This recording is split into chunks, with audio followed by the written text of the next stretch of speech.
მაშ საომშვიდობისა ყველას, კეთილი იყოს თქვენი დაბრუნება პარაბელუმზე. მალე ჩაერთვება რა თქმა უნდა პოლკოვნიკი სტირპე, მაგრამ მანამდე მინდოდა ცოტა აგეხსნა ფედეროს საკითხი, რაზეც ბევრი ადამიანი ამახვილებს ყურადღებას. ეხლა თქვენ იცით არხზე ხშირად გაგვიკეთებია ანალიზები შიდა ბრძოლებზე, ომის წარმართვის ხედვებზე ნაციონალისტებსა და უფრო ტრადიციულ არმიას შორის. და რა თქმა უნდა სხვადასხვა ხედვებზე დიპლომატიური მიდგომის შესახებაც. ამიტომ შიდა სამსახურები, სამხედრო სამსახურები და ყველაფერი დანარჩენი. ეს საკმაოდ მნიშვნელოვანია, რადგან ფედერომ თავად გაავრცელა ვიდეო, სადაც საუბრობს თავისი გადაყენების მიზეზებზე. და ნამდვილად ის იყო ერთ-ერთი საკვანძო ფიგურა იმ კამპანიაში, რომელსაც ატარებენ უკრაინელები. ამ სუბტიტრებში ჯერ არ მიპოვია ეს ჩართავ ფონად, უბრალოდ რო გითხრათ, რა თქვა მან. და ეს საკმაოდ საინტერესოა, რადგან ის სიტყვებს არ არჩევს. ანუ ის ძალიან პირდაპირ და გულახდილად ლაპარაკობს. ამბობს, რომ ზელენსკი მას შესთავაზა მრჩევლის პოზიცია, რომ დარჩენილი ოკუნჩი, მაგრამ მან უარი თქვა ამ როლზე. დავადასტურე დაპირისპირება გენერალ ოლექსანდრ სისკისთან, შეიარაღებული ძალების მთავარსარდალთან და მას მივაწერე ჩემი გადაყენების პასუხისგებლობა. ამბობს, რომ მან შესთავაზა რადიკალური ზომები პერსონალთან დაკავშირებით, მათ შორის მთავარსარდლისა და გენერალური შტაბის უფროსის შეცვლაც კი. სხვა არჩევანი არ გვაქვს, თუ გვინდა მტერი ასიმეტრიულად დავამარცხოთ მინიმალური დანაკარგებით, სადაც კვალიფიციური ლიდერები და მეთაურები დაფასებულნი იქნებიან და არა გარიყულნი. სისკიმ 2022 წელს წარმატებული ოპერაციებით ჩვენი ქვეყანა გადაარჩინა და მისი როლის დაკნინება არ შეგვიძლია. მაგრამ ომი შეიცვალა, ამბობს ფედეროვი. ჩვენ ვერ მოვახერხეთ მობილიზაციისა და სხვა პრობლემების გადაჭრა ახალი სოციალური შეთანხმების გარეშე. ვყიდით ტყუილებს, ქაოსს და პასუხისგებლობას. ჩვენ რადიკალურად უნდა შევცვალოთ ჩვენი მიდგომა. უკრაინელები ამას იმსახურებენ, უკრაინის ხალხი კონკრეტული მინისტრის გამო არ გამოსულა ქუჩაში, ამბობს ფედეროვი. უკრაინის ხალხი იმიტომ გამოვიდა, რომ ბრძოლის ველზე და ცაში ინიციატივა აიღეს და ტრაექტორია შეიცვალა. უკრაინელები გრძნობენ, როცა რაღაც არ ეფუძნება იმ ღირებულებებს, რომელსაც აქ უვითარებთ. ზელენსკიმ შემონთავაზა გუნდში დარჩენა, როგორც სვანაირად მიიჩნევს, მე უარი უთხარი. მაგრამ არჩევანი, ამბობს ის, უკვე გაკეთებულია. ძირითადი საკითხი, რომელიც ჩემი აზრით სწორედ კულტურული საკითხია, ფედეროვი 35 წლისა. მას მჭიდრო კავშირები აქვს სილიკონის ველთან. უდავოდ ის არის ადამიანი, რომელსაც მოვლენების ხედვა აქვს, რომელიც ძლიერ ეწინააღმდეგება უფრო საბჭოთა ტიპის ხედვას, როგორიც აქვს სილსკის, სადაც მაინც ყველაფერზე კონტროლის შენარჩუნება სურს. მას განსაკუთრებული და პირადი ურთიერთობა აქვს მაჯიართან, იმასთან, ვინც ძალიან სურდა ესეთი ტიპის ოპერაცია და ისინი ერთმანეთში გადაჯაჭვულები არიან.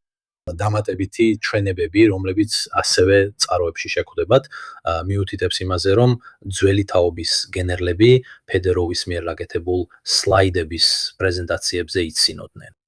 და გარდა ამისა, არსებობს დაძაბულობა იმის გამო, თუ როგორ დაიხარჯა ფული. ფედეროვი, რა თქმა უნდა, უფრო მეტ ფულს ხარჯავდა დრონებზე, ხოლო ისინი ჭიოდნენ, რომ ის არ ხარჯავდა ფულს საბრძოლო მასალას. რაც მათი ფავორიტი იყო. ასე რომ ომის წარმართვის გზაზე სრული დიქოტომია, მაგრამ ჩემი აზრით ეს ასაკის საკითხიცა. ფედეროვის მიდგომა რაღაც ისეთი იყო, რასაც ისინი ვერ აღიქვამდნენ. ამიტომ კოლონელ სტირპეც შემოვიყვან, მიუხედავად იმისა, რომ კომპიუტერთან ცოტა პრობლემები არ გხედავ ორიო. მოდით ნახოთ, თუ გამოუვა. ასე რომ ფაქტობრივად ფედეროვიც ცდილობს გამოიყენოს ასიმეტრიული მეთოდი ომთან გასამკლავებლად, რაც მათ დრონებით მოიფიქრეს. მეორე მხრივ კი სირჟკი, ესე ვთქვათ, შტურმის ბატალიონების წარმომადგენელი გახდა. მისი იდეა იყო შტურმის ბატალიონები, ბევრი რესურსის დახარჯვა ამ შეტევით ბატალიონებზე, ასეთი რაღაცები და გუნდსფელად რო ვთქვათ, ეს ერთ-ერთი ის რესურსია, რომელიც უკრაინელებს უხვად არ აქვთ. ჯერა რომ ქვეითი ჯარი ყველაზე სუსტი სექტორია ადამიანური რესურსის თვალსაზრისით. ამიტომ ჩემი აზრით აქ არის შეხედულებები ბიზნესავი, ასევე შურის ნაზავიც. რადგან ეს ახალი სტრატეგია ნამდვილად მუშაობს და უდაოდ თქვათ დამსახურებას ახალ ადამიანს მიაწერს და იყენებს ახალ მეთოდებს. 35 წლისა და ეს რა თქმა უნდა აწუხებს სამხედროებს, მაგალითად სივსკის, ასე რომ მათ შორის დიდი დაძაბულობა და ამბობენ რომ არსებობს რისკი რომ ზელენსკის უთხრეს ან მე ან ის ეს თავად უკრაინულ გაზეთებში წერია და ამიტომ დიდი ალბათობით ზელენსკიმ სიტუაციის სირთულიდან დამომდინარე აირჩია ის ვისი გაწირვაც უფრო ადვილი იყო, ასე წერენ უკრაინული გაზეთები. გენერალი ოლექსანდრ სირსკი, უკრაინის შეიარაღებული ძალების მთავარსარდალი, რომელიც ფედეროვას დაუპირისპირდა, სოციალურ ქსელში გამოქვეყნებულ პოსტში მოუწოდა ყურადღება ომზე გაამახვილონ და ეფექტურ სტრატეგიაზე. სამწუხაროდ, ფედეროვამ უკვე იპოვა ეს ეფექტური სტრატეგია. ზელენსკიმ ფედოროვსა და სირსკის შორის დაძაბულობა დაასახელა თავდაცვის მინისტრის შეცვლის გადაწყვეტილების მოტივად. განაცხადა მან ხუთშაბათს ურის პრესკონფერენციაზე. დამტკიცება იმისა, რომ თუ მხარეები ვერ ახერხებენ პრობლემის გადაჭრას, მე მომიწევს მისი გადაჭრა.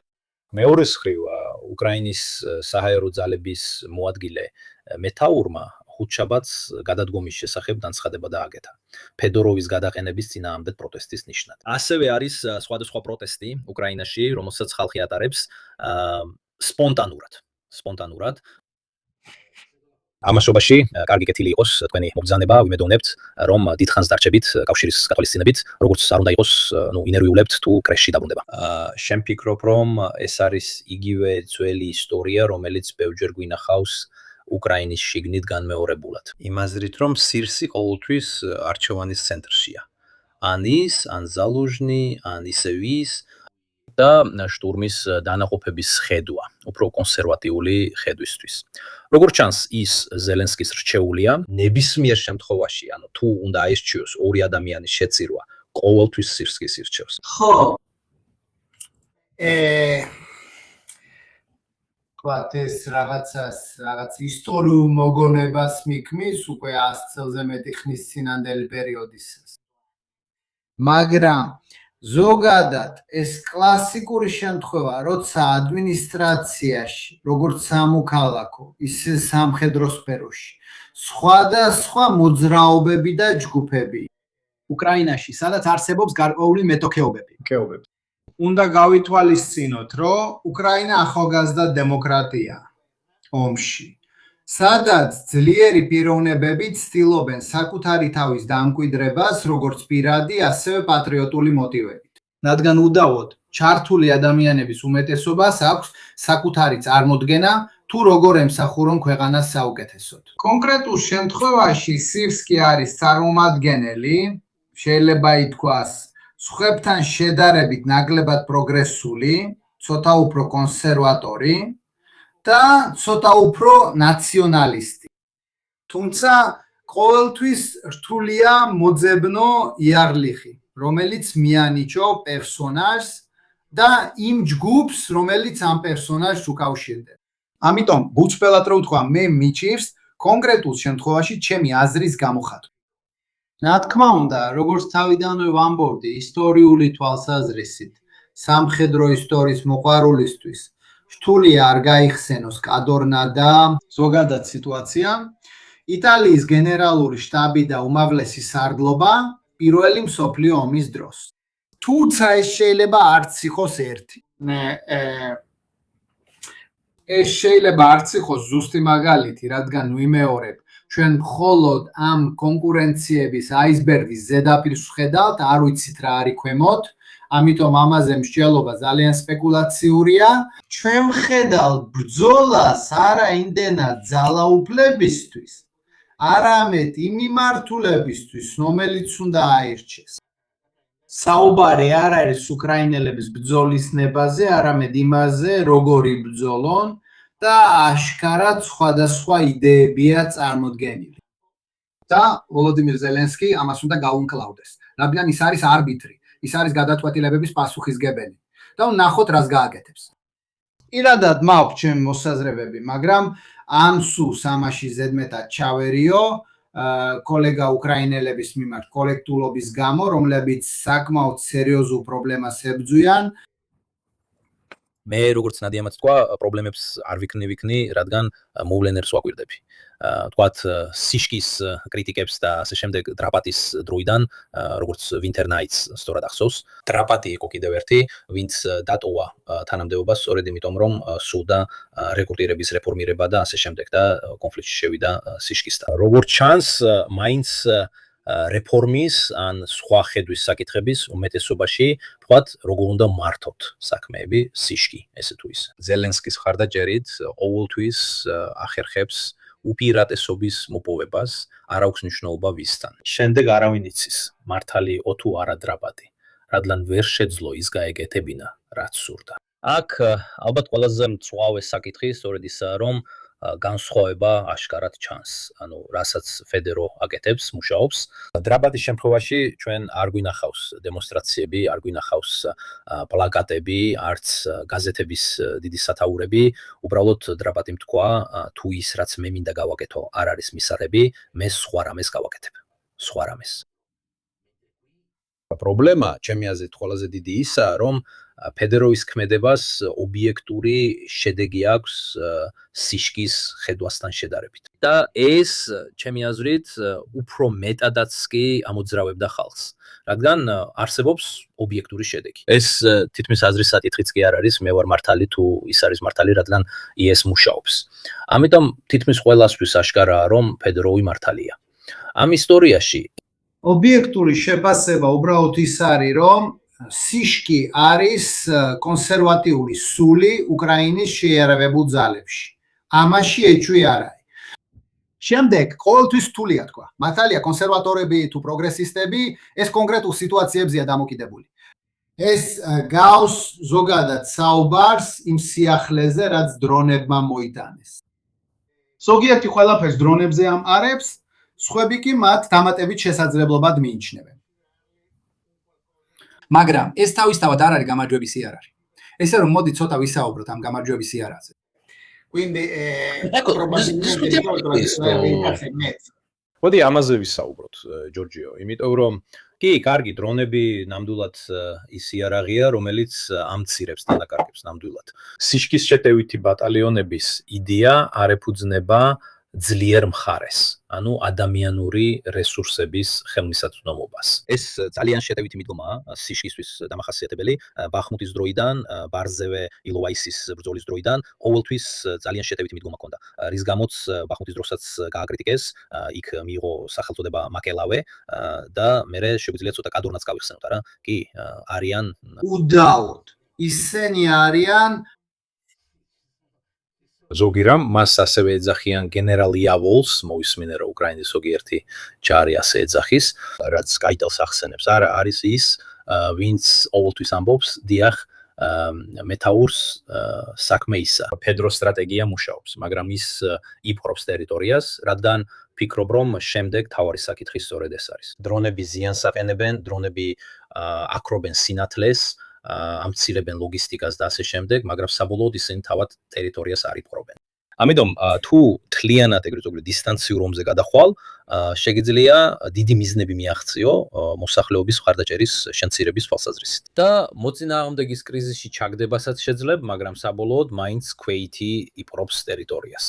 მე ვფიქრობ, სწორედ ამას ვერ ხედავენ ისინი ორივე. არ ვიცი, ჩვენ არ ვიცით, ფედოროვი თუნდაც დრონების გამოყენებით ამტკიცებს, რომ მხოლოდ დრონების გამოყენებით შეიძლება გამარჯვება და ასე შემდეგ. ფიქრობ, რომ ყველა რესურსის ეს მხარეს გადატანა ხდება. სინამდვილეში ნაწილის უკმაყოფილება გენერლებისგან მოდის, რადგან ჩანს, რომ მან ფული ამოიღო საბრძოლო მასალებიდან და დრონებს მოახმარა, რაც ნიშნავს ნაკლებ სახმელეთო შესაძლებლობას. გონია, რომ ეს არის ნამდვილი დაპირისპირება. მერე რაც შეეხება ძალების გამოყენების არსს, ხადი არ ვიცი, მაგრამ დაუშვათ რომ ასეა და ამ თემას შევეხოთ, როგორც სწორად გვთავაზობ, მაშ როგორც ქვეითთა ოფიცერი ვიტყვი. ქვეითებში გავრცელებული აზრია, რომ შეიარაღებულ ძალებში მხოლოდ ორი რამ არსებობს.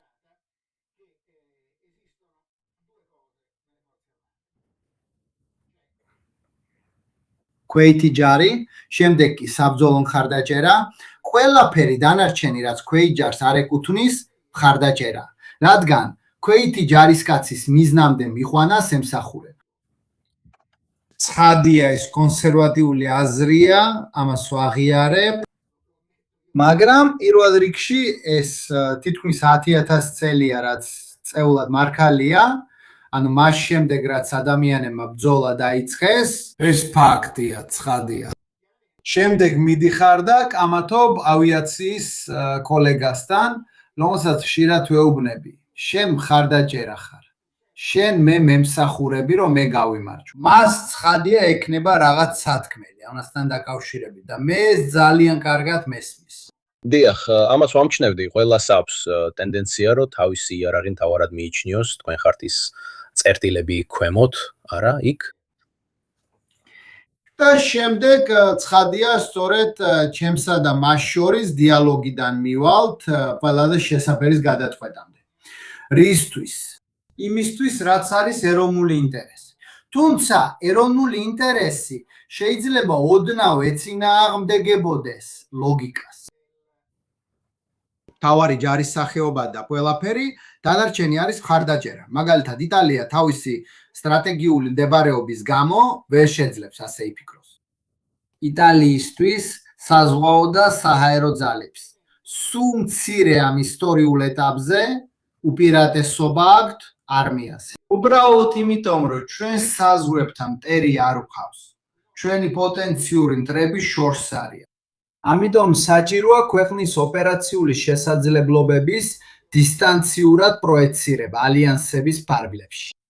და თუ ჩვენ ძალების შორმანძილზე პროექცირებას ვახდენთ ალიანსებისა და კოალიციების ფარგლებში, ამას ბევრად უფრო მეტად ვაკეთებთ საზღვაო ძალებითა და საჰაერო ძალებით, ვიდრე სახმელეთო ჯარით. სხვა გზა არ არის, რადგან სახმელეთო ჯარის მნიშვნელოვანი ძალის 10,000 კილომეტრის დაშორებით პროექცირება მოითხოვს ისეთი რაოდენობის პერსონალს, რომლის უზრუნველყოფაც ჩვენთვის სრულიად შეუძლებელია. და ამას არავინ არც კი ცდილობს შემოგთავაზოს. ჩვენ შეგვიძლია რამდენიმე ბრიგადის გაგზავნა 10,000 კილომეტრზე, მაგრამ მთელი არმიის კორპუსის გაგზავნა არ შეგვიძლია.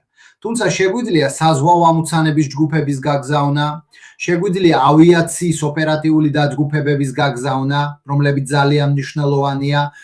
ამიტომ იტალიის დონეზე ტენდენცია უპირატესობა მიენიჭოს იმას, რასაც მე მხარდაჭერას უწოდებ. მაგრამ არა იტალიისთვის, არამედ იმ ალიანსისთვის, რომელშიც ის შედის. თუ უკრაინაზე ვსაუბრობთ, საქმე სხვანაირადაა, რადგან უკრაინას დიდი მანძილებზე ძალების გაგზავნა არ სჭირდება, უკრაინა საკუთარ მიწაზე იბრძვის. ამიტომაც გონივრულია, რომ არსებობდეს საბრძოლო მხარდაჭერა და შემდეგ არსებობდეს ის ძირითადი ძალა, რომელიც რეალურად უნდა იბრძოლოს ადგილს. მაგრამ ერთ რამეს არ ვეთანხმები, რაც შენ თქვი, რომ საქმე მიწის დაპყრობაშია. რადგან ეს არის გამოფიტვის სომი, არა მანევრის სომი. როცა გამოფიტვის სომი მიმდინარეობს, თავარი არ არის მიწა, რადგან ტერიტორია, როგორც წესი, მხოლოდ მცირე მოცულობით არის სადავო. ყოველთვის ათეულობით კილომეტრზეა საუბარი და არასდროს ასეულებს. ამიტომ პრიორიტეტული ხდება მოწინააღმდეგის შესაძლებლობების განადგურება.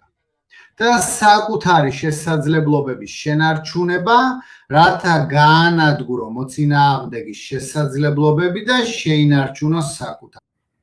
მხარდაჭერა ბრძოლაში პრიორიტეტს იღებს მანევრის ერთეულებთან შედარებით. ამ მხრივ შესაბამისად აუცილებელია უპირატესობა მიენიჭოს ყველაფერს, რაც საშუალებას იძლევა ცეცხლის მიტანა მანევრის განხორციელება. ეს არის კინეტიკური შესაძლებლობა, რომ მუდმივად დაარტყა კონკრეტულ მტერს, კონკრეტულ ილიარავის სისტემას, კონკრეტულ მოწინააღმდეგის შესაძლებლობას.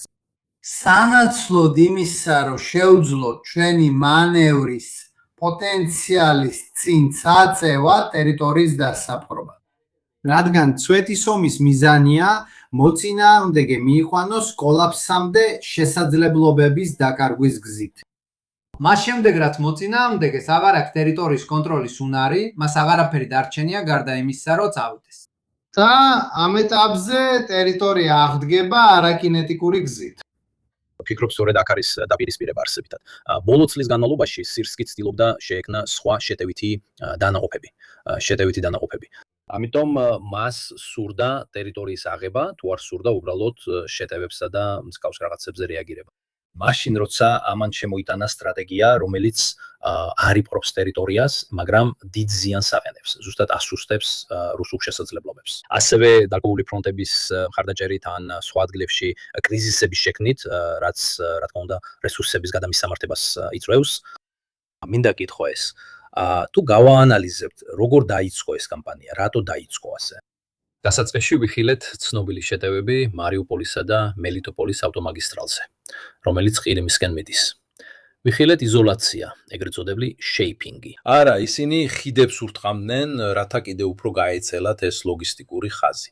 მაგრამ ეს მხოლოდ უფრო დიდი სტრატეგიის ფენებია, რაც ვიხილეთ. მე ამას თითქმის სამ ძირითად კატეგორიად გავყოფდი. ანუ ტაქტიკური დონე, პირველ 20-დან 40-მდე კილომეტრზე, შემდეგ ოპერატიული დონე დაახლოებით 80, 100, 120 კილომეტრზე, რაც გააკეთეს ყირიმში, კორიდორში. და შემდეგ მივედით სტრატეგიულ დონემდე. ყველა ეს რამე მეტნაკლებად F-ცა და იმავე პერიოდში დაიდო და რა თქმა უნდა, ყველა მათგანი რაღაცის მიღწევას ისახავდა მიზნად. 4 თუ 5 თვის წინ მქონდა ლაივი, რომელსაც ერქვა ჩეკარე ლორსო. სადაც ბევრმა ოსინტ ანალიტიკოსმა შენიშნა, რომ უკრაინელებმა 6 თვის განმავლობაში სპეციალური კამპანია ჩაატარეს პანცირის ბუკის, S300-ის, S400-ის ადრეული გაფრთხილების სისტემების გასანადგურებლად. ყველაფერი ამ ზონაში აქ. ამიტომ ზაპორიჟიას კორიდორი, ხერსონის სამხრეთი და ყირიმი, რაც ცხადია იყო პრელუდია რაღაც სხვა მოქმედებისთვის, რადგან ასე კონკრეტულ რამეს არ ანადგურებ, თუ არ გაქვს განზრახვა. ეხლა უკვე 2 კვირა ვხედავთ შეტევას აზოვის ზღვაზე, რაც ასევე თითქოს არც საიდან დაიწყო არა კამპანია აზოვის ზღვაზე ხომალდების წინააღმდეგ 2 კვირის განმავლობაში. ამას მე არ ვამბობ, ყველა ვიდეო არსებობს. მე თუ გინდათ როცა ლაპარაკობ, ფონადას ჩავთავ, საუბარია დაახლოებით 150 დაზიანებულ ხომალდზე. მათგან დაახლოებით 120 აზოვის ზღვაში და 40-მდე სხვადან. ზუსტად შავ ზღვაშიც კი. ეს შეძლეს, იმიტომ რომ სწორად შეამცირეს რუსეთის თავდაცვითი და ადრეული გაფრთხილების შესაძლებლობები. კიდევ რას უნდა ველოდოთ, თუ ეს იყო სტრატეგიის ტორტზე ალუბალი. სამიზნეების შერჩევა სამხედრო ხელოვნება, რომელიც საკმაოდ ახალგაზრდა და შედარებით ცოტა ხნის წინ განვითარდა. და რომელიც ეფუძნება 2 კონკრეტულ უნარს, უпростоრად 3 ბოდიში კონკრეტულ უნარს. პირველი არის დაზვერვა, ანუ მიზნების გამოვლენის უნარი.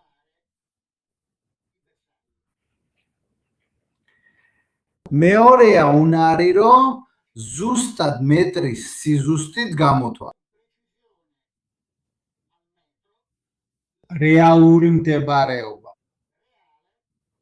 სამიზნის მიმდინარე მდებარეობა, მიმდინარე ნიშნავს, რომ თუ ეს მოძრავი სამიზნეა, ზუსტად უნდა იცოდე, რომელ მომენტში სად იმყოფება.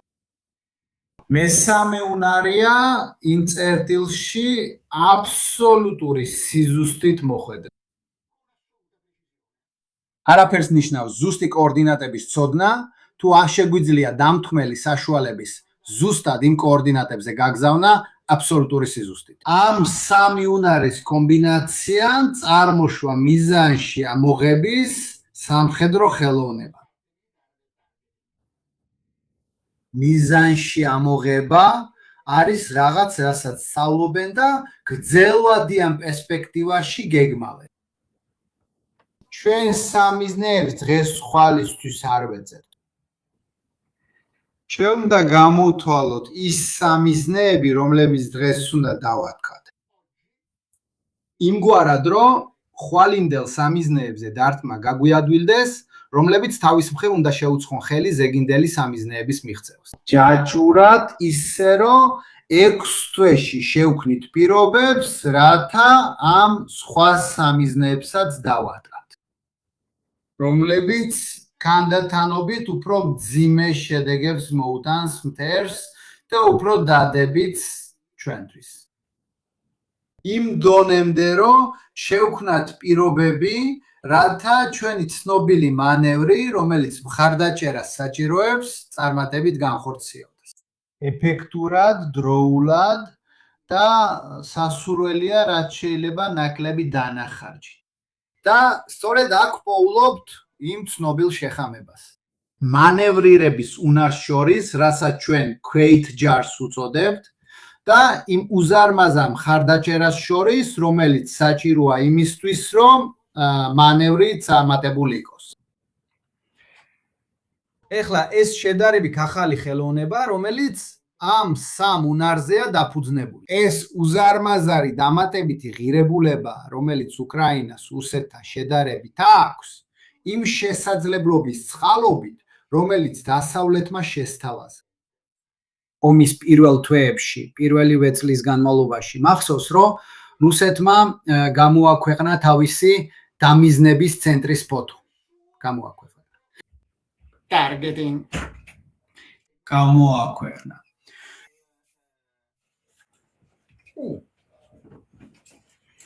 და მე არ გულისხმობ ადგილს ან სისტემებს, მე გულისხმობ პერსონალს. და მათ გადაიღეს ლამაზი ჯგუფური ფოტო რუსული დამიზნების შტაბის წინ, სადაც იყო 1000-მდე ადამიანი. მე ჯერ კიდევ მახსოვს, როგორ ვიცინეთ. მე უკვე დათხოვნილი ვიყავი. ჩემი კოლეგები კი ჯერ კიდევ დამიზნების განყოფილებაში მუშაობდნენ. რადგან ეს დამიზნების ჯგუფი იყო როგორც ჩემთვის, ასევე სახელმწიფოსთვის. მაღარად ვაფასებ იმათ, ვინც მუშაობს ერთი კონკრეტული ადამიანისთვის, რომელმაც ეს ჩიქა გამომიგზავნა, ჩიქა მხოლოდ 100 იყო რავთან. ისინი სულ რამდენიმე იყვნენ. ეხლა მხოლოდ იმ შტაბში, სადაც მე ვმუშაობდი, რომელიც უბრალოდ არმიის კორპუსის შტაბი იყო, ბევრად მეტი ვიყავთ. რაუნშტაინის შტაბში ასობით ადამიანზეა საუბარი. 20 რუსის პატარა ჯგუფი, რომლებიც სამიზნეების შერჩევას მართავდნენ, ერთი რამ იყო. ჩვენი თვალსაზრისით 50 წლის ძველი მეთოდები იყო, მაგრამ უკრაინელებმა ნატოს სამიზნეების შერჩევის სისტემა აითვისეს. ყველას მადლობა. ნატოს სამიზნეების შერჩევა მრავალ დონეზე ხდება და საუბარია ფენებზე, შრეებზე, როგორც შენ ადრე ამბობდი. შრეები, სადაც იმის მიხედვით, რომელ დონეზე ვარ, ტაქტიკურ, ოპერატიულ თუ სტრატეგიულ, ხდება დაგეგმვა სხვადასხვა მნიშვნელობის მიზნებისკენ, სწორედ ტაქტიკური, ოპერატიული ან სტრატეგიული. როგორც შენ ამბობდი, მაგალითად აზოვის ზღვაში ჯერ უთხრამენ რადარებს, სადამკვირვებლო ცენტრებს, იბრმავებენ, როგორც შენ ამბობდი, დაფს. შემდეგ უთხრამენ მართვისა და კონტროლის სისტემებს, რომლებიც იმ რადარებს მართავდნენ, რომლებსაც დავაბრმავეთ. შემდეგ უთხრამენ საერო თავდაცვის გამშვიდ დანადგარებს. ამ ეტაპზე ისინი ბრმები არიან და შეიძლება დაართ ისე, რომ ვერც კი მიხვდნენ, რომ მათზე თავდასხმა მიმდინარეობს. როდესაც საერო თავდაცვის შესაძლებლობა შემცირდება, შემდეგ უთხრამენ იმას, რაც ამ შესაძლებლობას ამარაგებდა. ანუ ლოგისტიკას. აზოვის შემთხვევაში პრობლემა რა იყო? გემებზე დარქმა ნიშნავს, რომ ის საშუალებები, რომლებითაც გემებს ვარტყამთ, წყლის ზედაპირთან ახლოს უნდა იფრენენ. ალათ რაც წყლის ზედაპირთან ახლოს დაფრინავს, მარტივად იდენტიფიცირდება სანაპირო რადარებით. აი, ამიტომ იყო საჭირო სანაპირო რადარების განადგურება. მიწაზე კი შენ შეგიძლია ფრთოსანი რაკეტა ან დრონი გაუშვა ფორმულებში. ან მაგალითად მდინარის გასწვრივ. და რადარები, რომლებიც ოდნავ მაღლაა განთავსებული, ამაზე შემდეგ ვისაუბრებთ. ჯორჯიო, ამაზე შემდეგ ვისაუბრებთ, ნუ ჩქარო, მდინარეზეც მივალთ. ვერ შეიძლება მათ დანახვას. ამიტომ აზოვის ზღვის შემთხვევაში განსაკუთრებით მნიშვნელოვანი იყო საერო თავდაცვის დაბრმავება და განადგურება. როცა ეს მიზანი მიღწეული იქნება. შედარებით სიჩუმეში, რადგან ბევრი ხმაური არ არის. მეტისთვის დიდად საინტერესო არ არის თუ რად არის განადგურდება, ან თუნდაც დღეში 3 რად არის განადგურდეს. მაგრამ თუ დღეში 3-ს ანადგურებ, მაქსიმუმ 1-ის დატენებას თუ შეძლებენ და თუ ამას საკმარისად დიდხანს გააგრძელებ, ბოლოს რადარები ძალიან ცოტა დარჩება. როდესაც ამ რაიონის საჰაერო თავდაცვა საკმარისად დასუსტდება, შემდეგ გადადიან რეალურ სამიზნეზე, რაც ამ შემთხვევაში არის საწვავის გადამზიდავი გემები. გიორგი, კიდევ გეტყვი, გემებამდე და ადრეული გაფრთხილების სისტემებამდე შევნიშნეთ, რომ ისინი ძალიან კონცენტრირებულნი იყვნენ ბარჟებზე, თითქოს რუსებისთვის შესაძლო ალტერნატივები მოიშორებინათ ამ სიტუაციაში. სხვაგვარად ვთქვათ, გაძალებთ გემების გამოყენებას, რადგან ვიცით, რომ ისინი განსაკუთრებით დაუცველები არიან.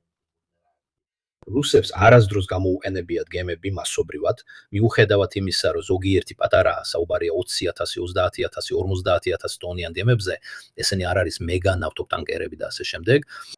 ასე რომ ფაქტობრივად მათ წაართვეს ყველა სხვა არჩევანი, სანამ არ აიძულეს ეს გზა აერჩიათ. როცა ვთქვათ, იყო კარგი კალათი სავსე კვერცხებით, სხვათა შორის, ეს არის ის სტატია, რომელიც მე 5-6 თვე წინ გაჩვენეთ და დააგვირდით, ესენი ყველა ის სისტემებია, რომლებიც განადგურდა. შეხედეთ, სად არიან განთავსებული და უკვე ზუსტად მიხვდებით, რა იყო მათი განზრახვა. ხვდები, რომ მედია, რომელიც სპეციალისტი არ არის ესე კონკრეტულად, არ აკვირდება ესეთ რაღაცებს, მაგრამ ჩვენთვის საკმაოდ აშკარა იყო, რომ აქ გატა-ჩიკოში რაღაც ხდებოდა.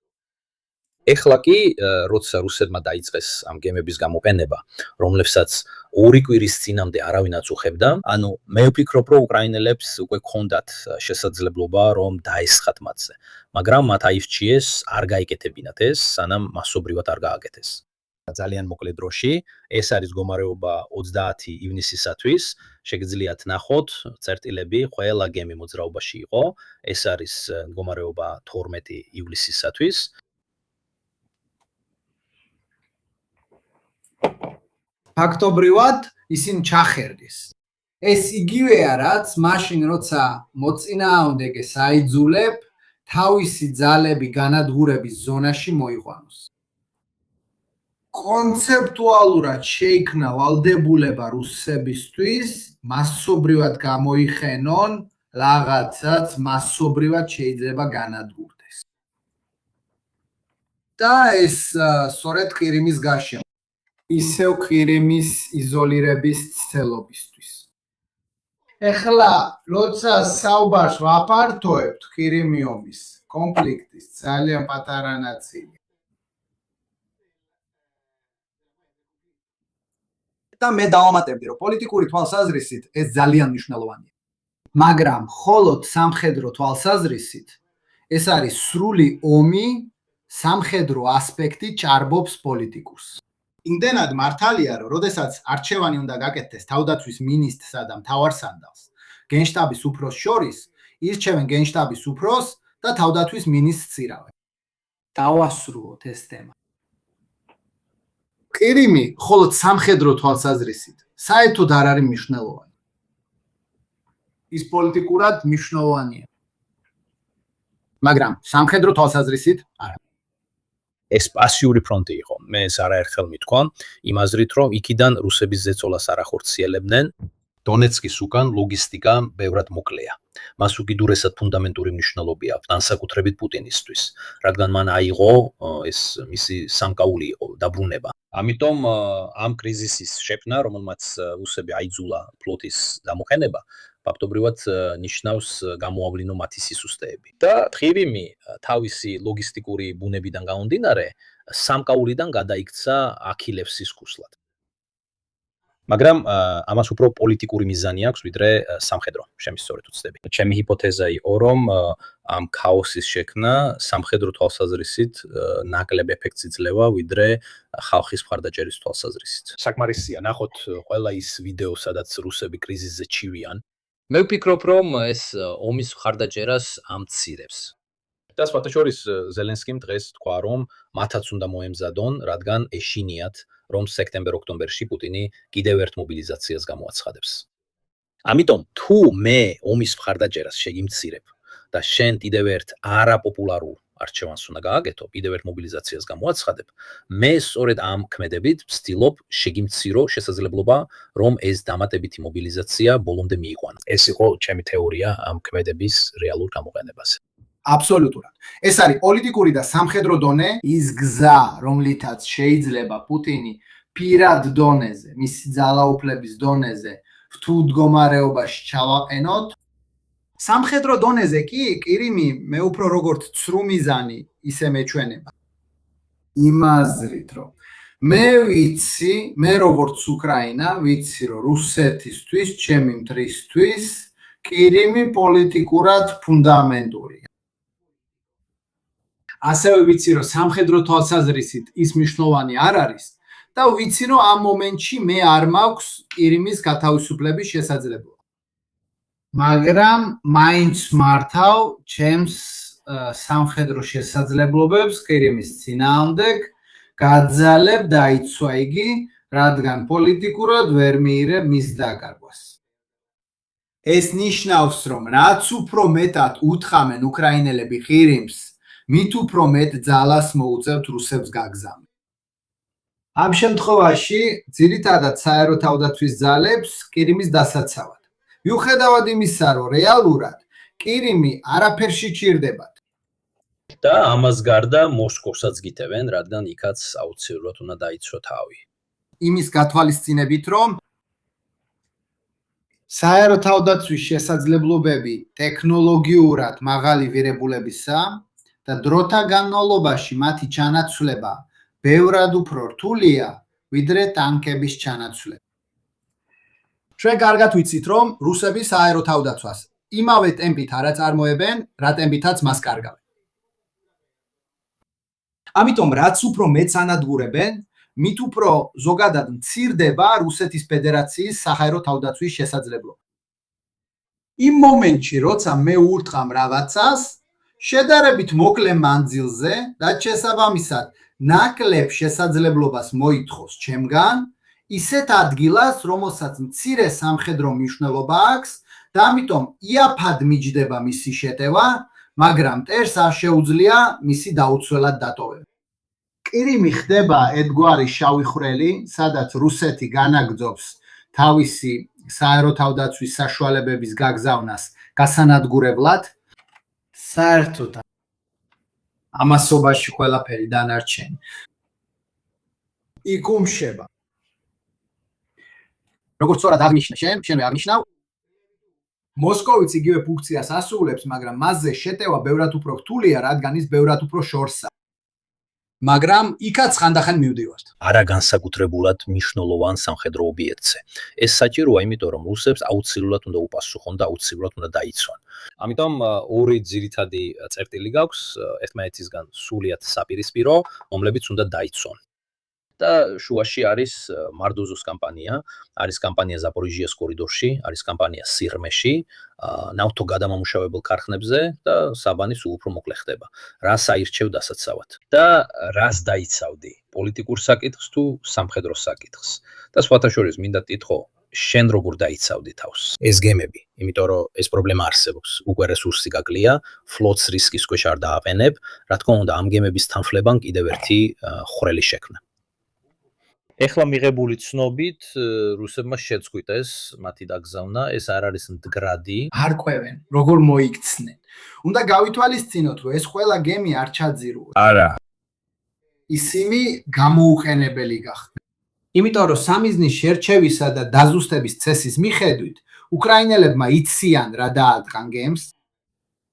დაუბრუნდეთ აღწერას, თუ როგორ მიმდინარეობს სამიზნის შერჩევა და დაზუსტება, ვიმეორებ დაზვევა.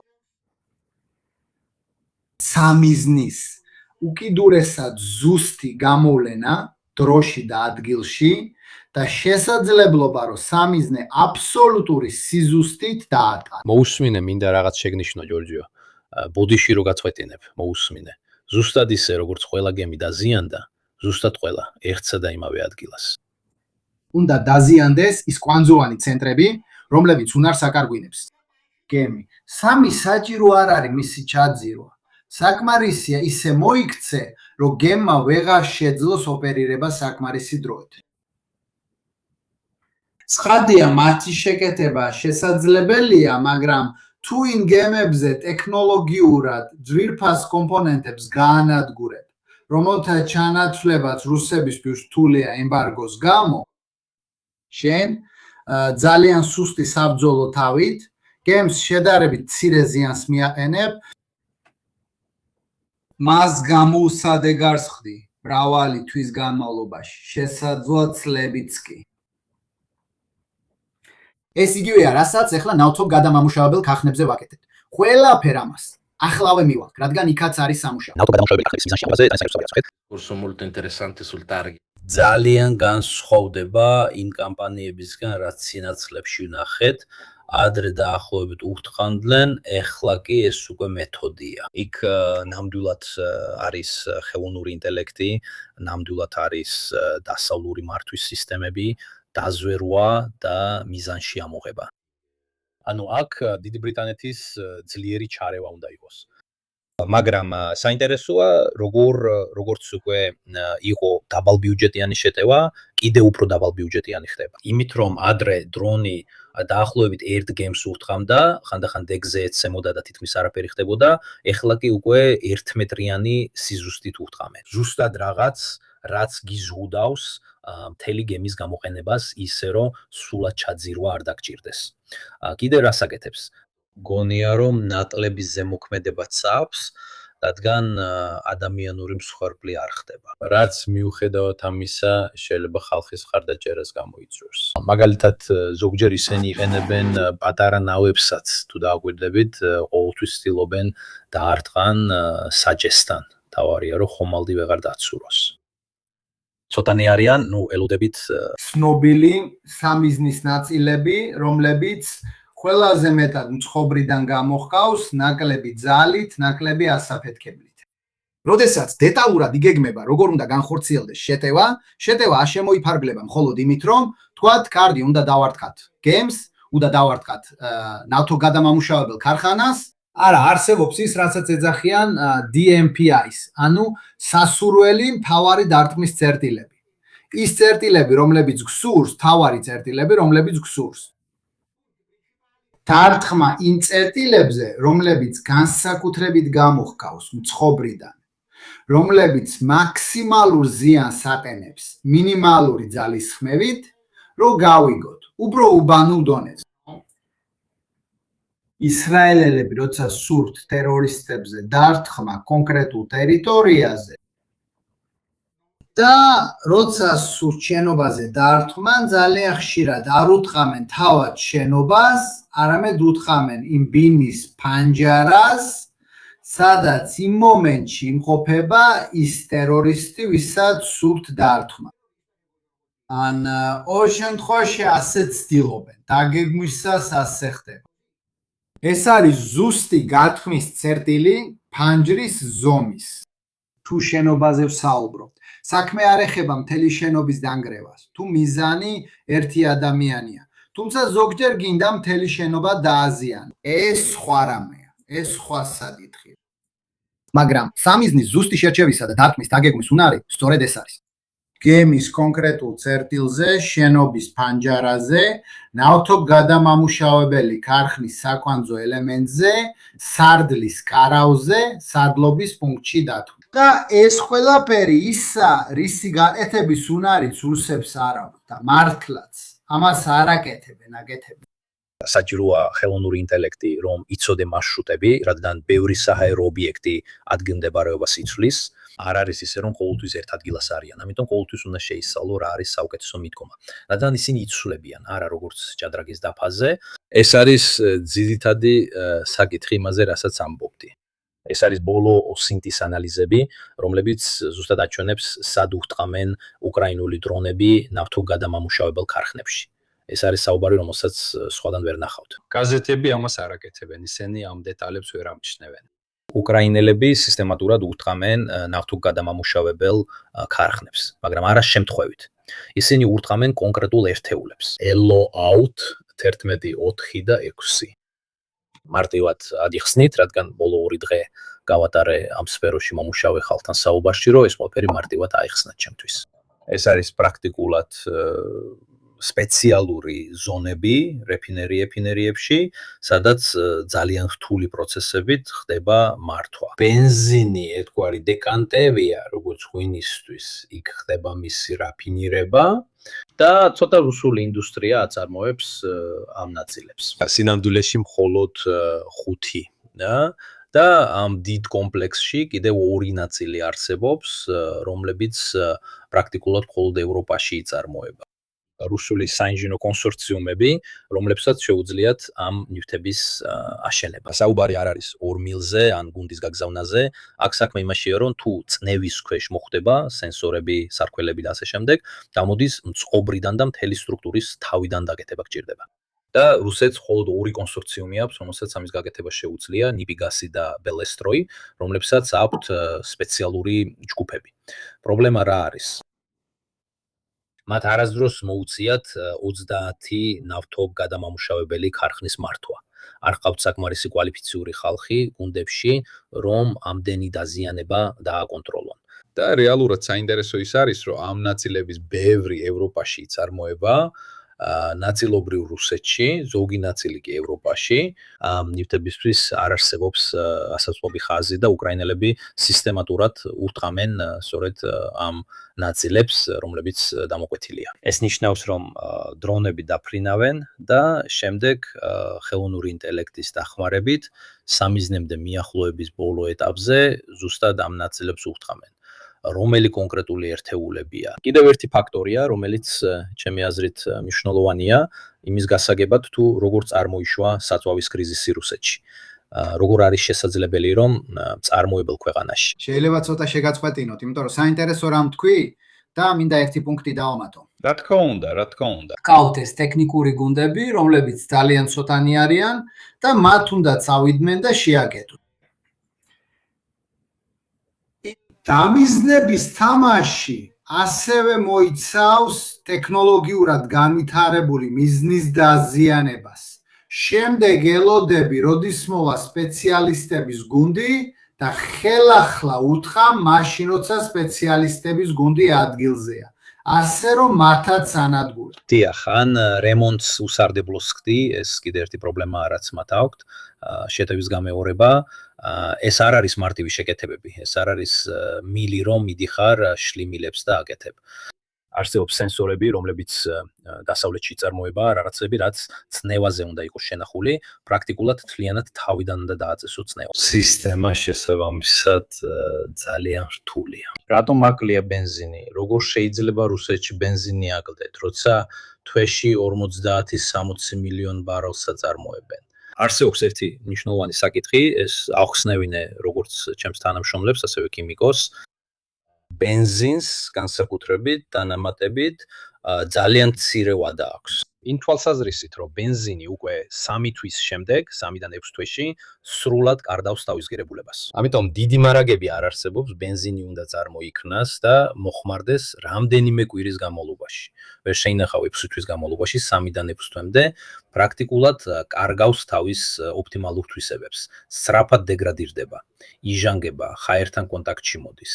გაითვალისწინეთ ისიც, რომ ბენზინი, რომელიც იქიდან დამოდის, უნდა შევიდეს სატვირთოებში. სატვირთოებში შემდეგ გადმოიტვირთება ძველი 30 წლის ბენზინგასამართი სადგურების აუზებში.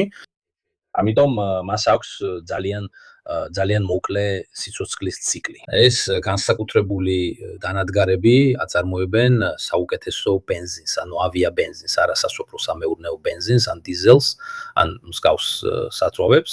აქ კონკრეტულად ეს აზიანებს ისეთ რამეს, რომლის ჩანაცვლებაც რთულია და რომლის გაკეთებაც მხოლოდ რამდენიმე გუნდს შეუძლია. და გარდა ამისა იცი რომ ეს კონკრეტული ტიპის ბენზინი არ არის ისეთი ბენზინი, რომელიც დიდი რაოდენობით ინახება. რადგან 3 თვის შემდეგ ის თავისი დეტონაციური უნარის დიდ ნაწილს კარგავს. ამიტომ ისინი სპეციალურად ამაზე წავიდნენ და ამას მეცნიერულად და მეთოდურად აკეთებენ. მოდით ზუსტად ნახოთ სად მიდიან. ისინი უზარმაზარ სამრეწველო კომპლექსებს ურთმამენ. ის ფაქტი, რომ დრონები აღწევენ და ზუსტად ამ სადგურებს ურთმამენ, გაჩვენებთ აბრევიატურას, რადგან ისინი საკმაოდ რთულია. გაითვალისწინეთ, რომ ეს რიცხვი მიუთითებს იმაზე, რამდენ შეუძლია მართოს თუ არ ვცდები L-ან. Hello out 11 შეუძლია 11800 ტონის დამუშავება, ხოლო იმ 4-ს შეუძლია 4000 ტონის დამუშავება. ამიტომ ეს გაძლევთ წარმოდგენას იმ მოცულობებზე, რომლებიც იბლოკება. არ ჭირდება მთელი დანადგარის განადგურება, თუ სისტემატურად მხოლოდ იმას ანადგურებ, ნაკლებს ხარჯავ, იგივე შედეგს იღებ და მთლიანად უსარგებლოს ხდი დანადგარს. ეს დაახლოებით ისეა, როგორც ტანკს თუ მუხლუხოს დაუნგრევ. მთლიანად უნდა დაუნგრიო.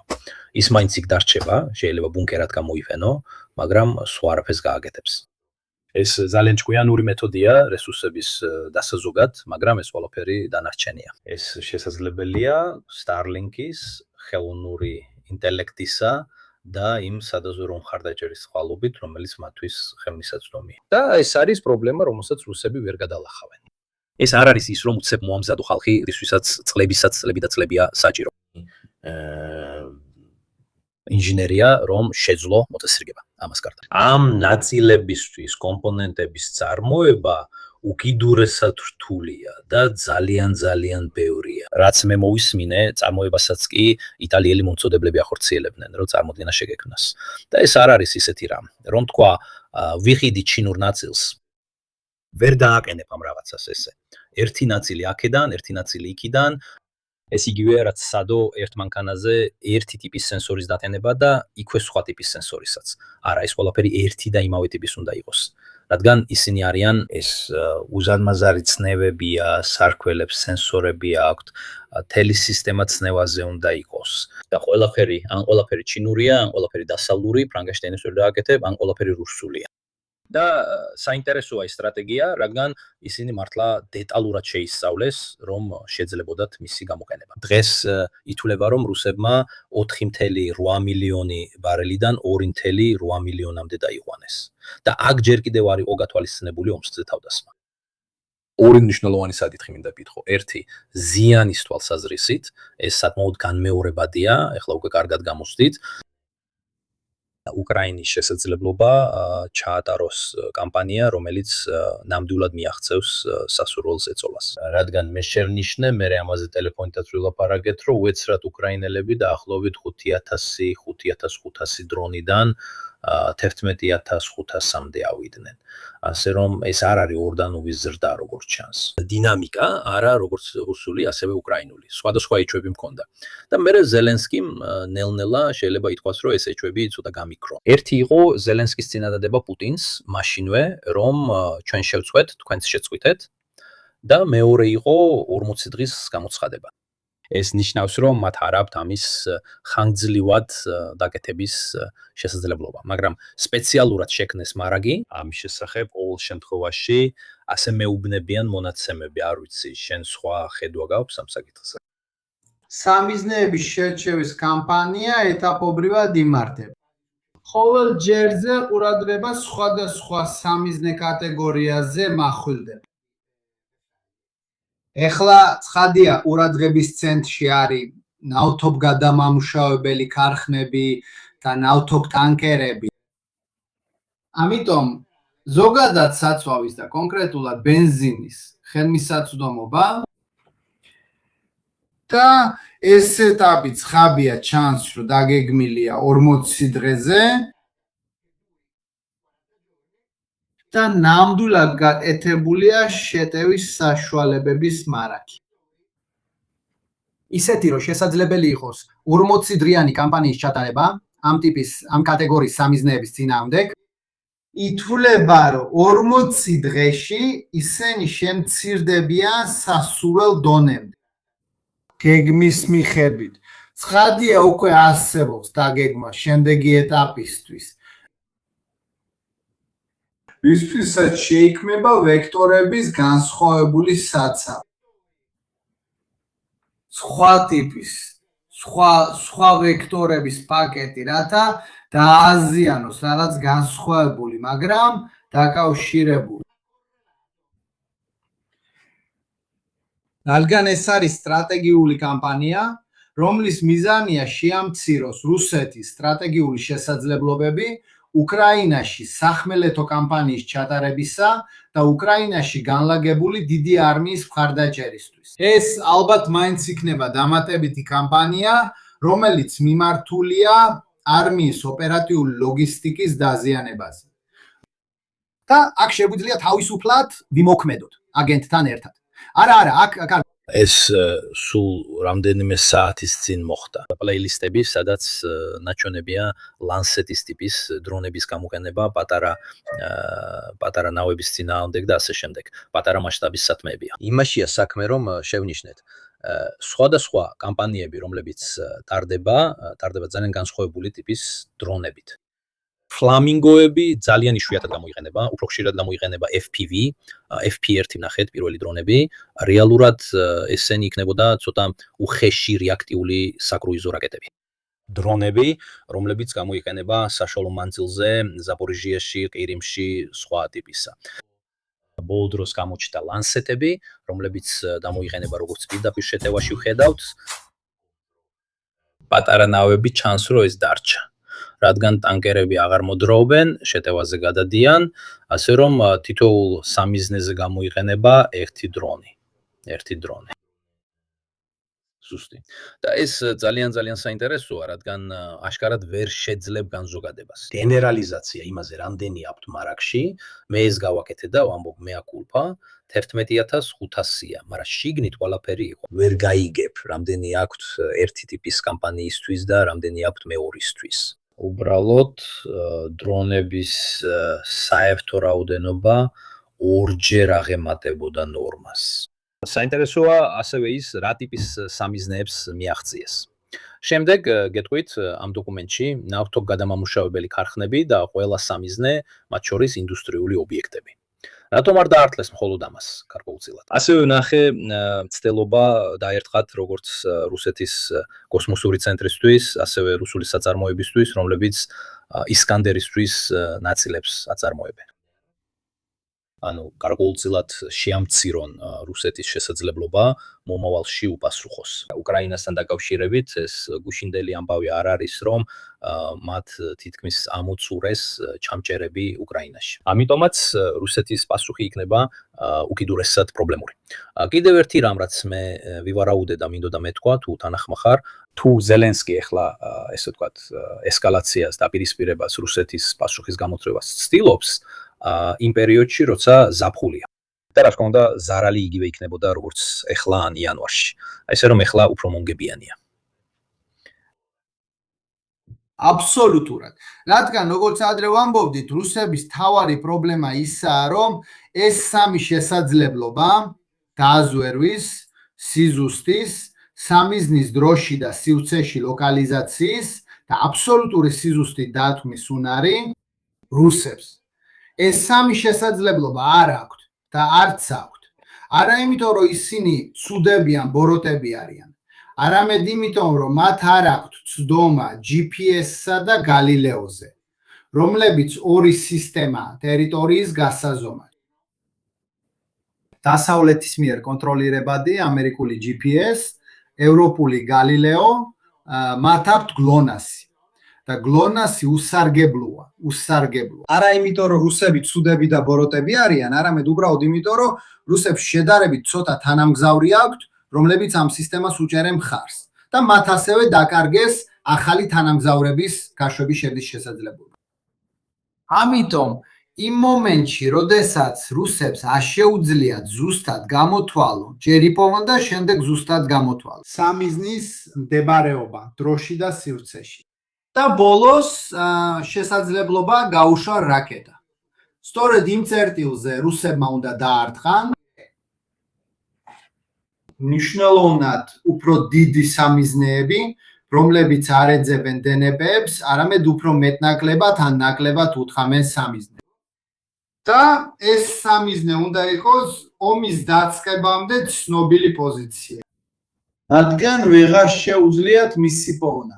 თუ ის ომის შემდეგ აშენდა და მას ნაკლებად ზუსტი რაკეტები თუ გხანა და მაშ რა ტიპის სამიზნეებია ასეთი. ესენი სამხედრო სამიზნეები ვერ იქნება, რადგან ყველა სამხედრო სამიზნე გადაადგილებადია. ფიქსირებული სამხედრო სამიზნეები ინდუსტრიებია, მაგრამ სამხედრო ინდუსტრიების უმეტესობა ომის დაწყების შემდეგ ხელახლა აშენდა. ძალიან ბევრი პატარა ლაბორატორია აქვს და იქ გარდა იმ შემთხვევისა საწყობისადას. ისინი ძალიან გავრცელებულია, დაახლოებით ისე როგორც მეორე მსოფლიო ომის დროინდელ გერმანიაში. უკრაინის სამხედრო სამრეწველო შესაძლებლობები მთელ ტერიტორიაზეა განაწილებული. და ამიტომ რუსებისთვის მათი პოვნა ძალიან რთულია. და ბოლოს არის პრობლემა, რომ ქობინი რაკეტა, რომელსაც რუსი უშვებს, საერთოდ არ არის ზუსტი. არა იმიტომ, რომ რაკეტა ცუდია, არამედ იმიტომ, რომ არ არსებობს სატელიტური ქსელი, რომელიც მას ზუსტად გაუძღვება. მაშ რა რჩება? რჩება დიდი ორმაგი დანიშნულების სამოქალაქო სამხედრო ობიექტების კატეგორია, რომლებიც ომამდე უკვე არსებობდა. ძირითადად ესენია ენერგეტიკული სადგურები, რომელთა დაზიანებაც ძირითადად მოსახლეობას აზიანებს და არა თავდაცვით აპარატს. ასე რომ ძირითადად აიძულებს ხალხს სიცივეში ყოფნას. და ამიტომ როგორც შენ ამბობ, თუ იწყება დაპირისპირება, რომ მე შენს ინფრასტრუქტურას ვანადგურებ და შენ ჩემსას, უკრაინელებისთვის უკეთესია ეს ზაფხულში მოხდეს. იმიტომ რომ უკრაინელების პრობლემა საწვავი არ არის. საწვავი მათ მიეწოდებათ, რადგან ჩვენ მუგზავნით. უკრაინელების პრობლემა არის საწვავის ენერგიად გარდაქმნა. რუსებისთვის კი პრობლემა სხვანაირი იქნება. თუ ისინი ზამთარ შეხდებიან ისე, რომ სახელმწიფოს არ ექნება საწვავის საკმარისი მარაგი მოსახლეობის გასათბობად, მოსახლეობა სიცივეში დარჩება. მაშინაც კი თუ ბომბარდირების კამპანია დასრულებულია. გატეხე თავი. მაგრამ სხვათა შორის, ხო, ნახე, საწვავს ვერ ინახავ, ანუ ვერ შეინახავ თვეების განმავლობაში, იმალობაში, იმიტომ რომ ის ფუჭდება, დეგრადირდება. ამიტომ შეიძლება აქ არა მხოლოდ დიზელი ან ის ვთქვათ, ცოტა უფრო ბენზური და ასე შემდეგ, არამედ ავიაციის საწვავი, ბენზინი, რას იყენებენ ისინი 80, 82, 88 ოქტანი და ასე შემდეგ, დანამატებით არ მუშაობს. სადეთ სახში, სადეთ აქვე ამბობ ფოსკოს. სადეთ სახში ჩაასხით ბენზინი თქვენ მანქანაში და ჩართეთ ის 6 თვის შემდეგ. და კიდევ არის ერთი სხვა საწვავი, რომელზეც ჯერ არ გვისაუბრია, ეს არის გაზი. და გაზი მიედინება მილსადენებში. და მილსადენები სად არის? ღია ცის ქვეშ. დიდ რუსულ ველებზე ყველა მიცის სად არის ისინი. მილსადენებიც კი უბრალოდ უზარმაზარი მილები არ არის, რომლებიც არასდროს თავდება. მათ აქვს თავიანთი გამანაწილებელი სადგურები. მათ აქვს თავიანთი გადაკვეთის წერტილები. არის ერთი წერტილი, ნახე, ბაშკორტოსტანში, სადაც იკვეთება 3-4 მილსადენი. და ყველაფერი ზუსტად ასეა გაკეთებული, როგორც როცა ტრეს თამაშობ. ძალიან ბრილიანტივით. ყველაფერი სულიად ხილვადია. საკმარისია სახლიდან რამდენიმე დრონი წაიღო, იქ ააწყო და იმ წერტილზე დაარტყა და საოცარ ეფექტს მიიღებ, რადგან 4 საწარმოო ცენტრს დაბლოკავ. მთელი კამპანია, რომელსაც ახლა უკრაინელები ატარებენ, ალბათ ამ კუთხით რუსულ ცენტრალურ სარგობას აშინებს. ცხადია, თითქმის აუცილებლად არსებობს უკრაინული გეგმა, რომ ზამთარში ჩაატარონ მიზანმიმართული დარტყმების კამპანია გასადენების წინააღმდეგ. როგორც შურის ძიება იმისთვის, რაც წინა ზამთრებში უკრაინაში მოხდა. ეს ადვილად პროგნოზირებადია. რატო არ აკეთებენ ამას ახლა? მადრულა საჭირო არ არის. შენ არ გინდა რომ სხვა რამეზე იყო კონცენტრირებული. და მეორე მხრივ, იმიტომ რომ ეხლა ზაფხულია, გაზზე დარტყმა ზამთარში უფრო მომგებიანია. არსებობს კიდევაც შესაძლებლობა, რომ ეს უკვე გავაგებინეთ. თუ ზამთარში ისევ დაარტყამთ ჩვენს ელექტროსადგურებს, რომ ჩვენ სიცივეში ვიყოთ, ჩვენც გაგაცივებთ თქვენ. ასევე შესაძლებელია რომ ეს ერთმანეთსაც უთხრეს. დიახ, მეც მიგვირდა რომ ჯერ კიდევ არ დაურტყან ომსკზე. შემდეგ ამაზე თეორიებიც გვაქვს. იმის გარდა რომ უნდა დაერტყათ, რადგან ეს იყო ხუთ უდიდესთაგან ერთ-ერთი და შესაბამისად აკლდა. აქ არის ერთი ჩემი აზრით ფუნდამენტური საკითხი. მათ შეიმუშავეს დრონი, რომელსაც შეუძლია 2600 კილომეტრის მანძილზე დარტყმა. თუ მათ მეზობელი ქვეყნებიდან ზოგიერთი გამოიყენეს. კარგი, როცა მათ ხმელთაშუა ზღვაში გემებზე მიიტანეს დარტყმა. ეს არის ხო დრონები, რომლებიც უკრაინიდან მოდიოდნენ. დიახ, აშკარად ეს დრონები სხვაგანიდან მოდიოდნენ. იგივე ეხება იმ შემთხვევასაც, როცა ამურზე, შორეულ აღმოსავლეთში, სტრატეგიული ავიაციის ბაზებს დაარტყეს. ეს არის ხო რაკეტები, რომლებიც უკრაინიდან მოდიოდნენ. ჩვენ ნახეთ, რომ ეს იყო დრონები, რომლებიც იქვე ახლოს გამავალ სატვირთო მანქანებიდან აფრინდნენ. კერძოდ ომსკის შემთხვევაში ეს შეიძლება ყოფილიყო სატვირთო მანქანები, შეიძლება ყოფილიყვნენ საიდუმლო აგენტები, რომლებიც იქვე მდებარე იზბაში იყვნენ ორგანიზებულნი. ან შეიძლება უბრალოდ ვინმე ომსკთან ახლოს მდებარე ქვეყანიდან, რომელსაც ყაზახეთი ქვია, მოაწყოს ყველაფერი და იქიდან გაუშვა დრონები. ყაზახეთი სხვათა შორის რუსეთის სატელიტი იყო, მაგრამ ეხლა უკვე საკმაოდ დაშორდა მას, იმდენად რომ უკვე ცირილიცას ანებებს თავს და ლათინურ ამბანზე დადადის. უბრალოდ ერთი მაგალითი რომ მოგიყვანოთ. სხვა მაგალითიც რომ მოვიყვანო, მას შემდეგ რაც ომსკზე თავდასხმა მოხდა, როგორც ისინი, ისე აზერბაიჯანელებმა დააკეთეს განცხადებები უკრაინის დამოუკიდებლობის მხარდასაჭერად. და კიდევ დაამატეს, რომ ჩვენც ვიყავით რუსების ქვეშ, ამიტომ კარგად გვესმის რას ნიშნავს ეს. შეიძლება ზოგ ოპერაციაზე თვალი დახუჩეს, ცუდად არ უყურებენ ამ ხრივ. ძალიან სავარაუდოა. და რუსეთ-ყაზახეთის საზღვარი ერთ-ერთი ყველაზე გრძელია მსოფლიოში. ალბათ მეორე ყველაზე გრძელია ამერიკა-კანადის შემდეგ. მთლიანად ღია, არც მთები, არც არაფერი, ძალიან მარტივია. ორგანიზება ნაკლებად დასახლებულ ზონაში და იქიდან დაათხო. პროუსები იტყვიან, არა, ყაზახეთი ამას არასდროს გაბედავს, ან თუ გამოიყენა დაიშჯება, ისევ რუსეთი ამ მომენტში უკრაინა ჯერ კიდევ ველოდება.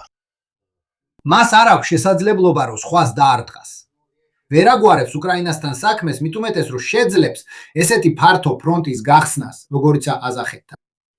ამიტომ კი ამ მომენტში სიტუაცია ნამდვილად არასასიამოვნოა რუსეთისთვის. დავამთავროთ ტექნიკური საკითხები და შემდეგ მინდა სცენარებზეც ვისაუბრო, რა შეიძლება გააკეთონ რუსებმა. ცხადია, ისინი ვერ შეძლებენ იგივე გაიმეორონ, ან მასშტაბურად უფრო მეტი დრონის წარმოება ვიდრე უკრაინელებს აქვს. ნიკატურა ერთი ხედავენ, როგორ არის გაკეთებული. პრობლემა ისაა, რომ Starlink-ის garaშე, ხელოვნური ინტელექტის garaშე, Starlink-ი Senza l'intelligenza artificiale. არა მხოლოდ იმ თვალსაზრისით, რომ გამოიყენონ რელიეფის ანალიზი, არამედ თვითონ დრონის ან რაკეტის საბოლოო მიდგომის თვალსაზრისითაც. ამას ვერ გაიმეორებენ. მათ არასდროს ჰქონიათ საჭირო სატელიტური კონსტელაციები, რომ ესეთი დაფარვა უზრუნველექოთ. ეს არის მიზეზი, რის გამოც ოპერაციული თვალსაზრისითაც მათ ყოველთვის დაგვიანებული ინფორმაცია ჰქონდათ. ზუსტად ვერ პოულობდნენ უკრაინულ კოლონას, ან ვერ ურთანენ უძრახ სამიზნეებს. ხების გამოყენება, როგორც ჩანს, ურთხამს ფიქსირებულ პოზიციებს, რაც ძალიან სახიფათოა დიდი პოტენციალით, რადგან ფიქსირებულ პოზიციაც ცნობილია. ჩვენ ცოტა ტაქტიკური გამოყენება ვნახეთ, გარდა იმ შემთხვევისა, როცა დრონი ხედავდა უკრაინულ თვითმფრინავს დაშვებულს და მაშინ იყო დრო ფაბის გასაშვებად. შეტევა. თუმცა ყოველთვის ძალიან მცირე სამიზნეებზე. არ ვსაუბრობ კამპანიებზე, რაც შევნიშნეთ. ეს ის წერტილებია, სადაც ფლამინგოებმა დაარტყეს წითელი ჯვრები. ოსენთის ანალიტიკოსებმა შენიშნეს, რომ დამთხვევით ეს ყველაფერი ამ დინარის კალაპოტთან ახლოსაა და ფაქტობრივად ყოველთვის ამას მიხვებოდნენ. ეს შესაძლებელია, მაგრამ ჩვენ ბოლო პერიოდში ეპოქალური ცვლილება ვნახეთ, რაც გულისხმობს ეპოქალურ ცვლილებას. თუ ჩვენ დავიწყებთ ანალიზს ფართოდ რეკლამირებული ფლამინგოების გამოყენებაზე, გავიმეორებ, რომ უკვე გასული წლის სექტემბერში ამბობდნენ, რომ 120 ამზადებდნენ. ცხადია, ეს სისულელეა, მაგრამ ნელ-ნელა ყველაფერი გამომჟღავნდება. და რა შეიმჩნევა ამ კამპანიაში წინა კამპანიასთან შედარებით.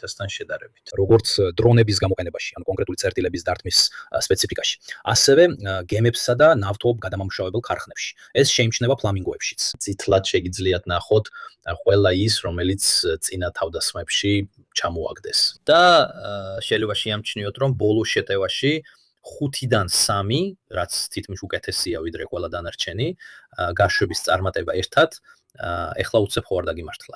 რაღაც შეიცვალა ანძარასთან დაკავშირებით. ჩვენ გვაქვს ჩვენი თეორიები. შეიძლება მისცეს TERCOM-ი, ანუ Terrain Contour Matching, რომელიც საჭიროა რელიეფის გასაყოლებლად. შეიძლება მოახერხეს და რაღაც გარეწყაროდან მიიღეს. Shadow, რადგან ძირითადად მათი ნავიგაცია ეფუძნებოდა GPS, GNS, GNSS, ანუ ინერციულ ნავიგაციას. ის ფაქტი, რომ ამჯერად მდინარიდან გამოვიდნენ და სამიზნეს უპრეცედენტო სიზუსტით დაარტყეს, ეს არის დაახლოებით ანალიტიკოსების მიერ შეფასებული მარშრუტი OSINT-ის მიხედვით რუსების მიერ დადაღებული ვიდეოების საფუძველზე, სადაც ისინი თავზე გადაფრენას ხედავდნენ. ისინი როგორც ყოველთვის მდინარის კალაპოტს მიხვდნენ, შემდეგ კი მოულოდნელად მდინარის კალაპოტიდან გამოვიდნენ. ჩრდილოეთით ხედავთ არაბუნებრივ მარშრუტს, ანუ იყენებ მდინარის კალაპოტს, რომ არ დაგინახონ და შემდეგ ჩრდილოეთით გამოდიხარ ხმელეთზე. იდეალური მარშრუტი პირდაპირ იქნებოდა რა, ყველაზე მოკლე.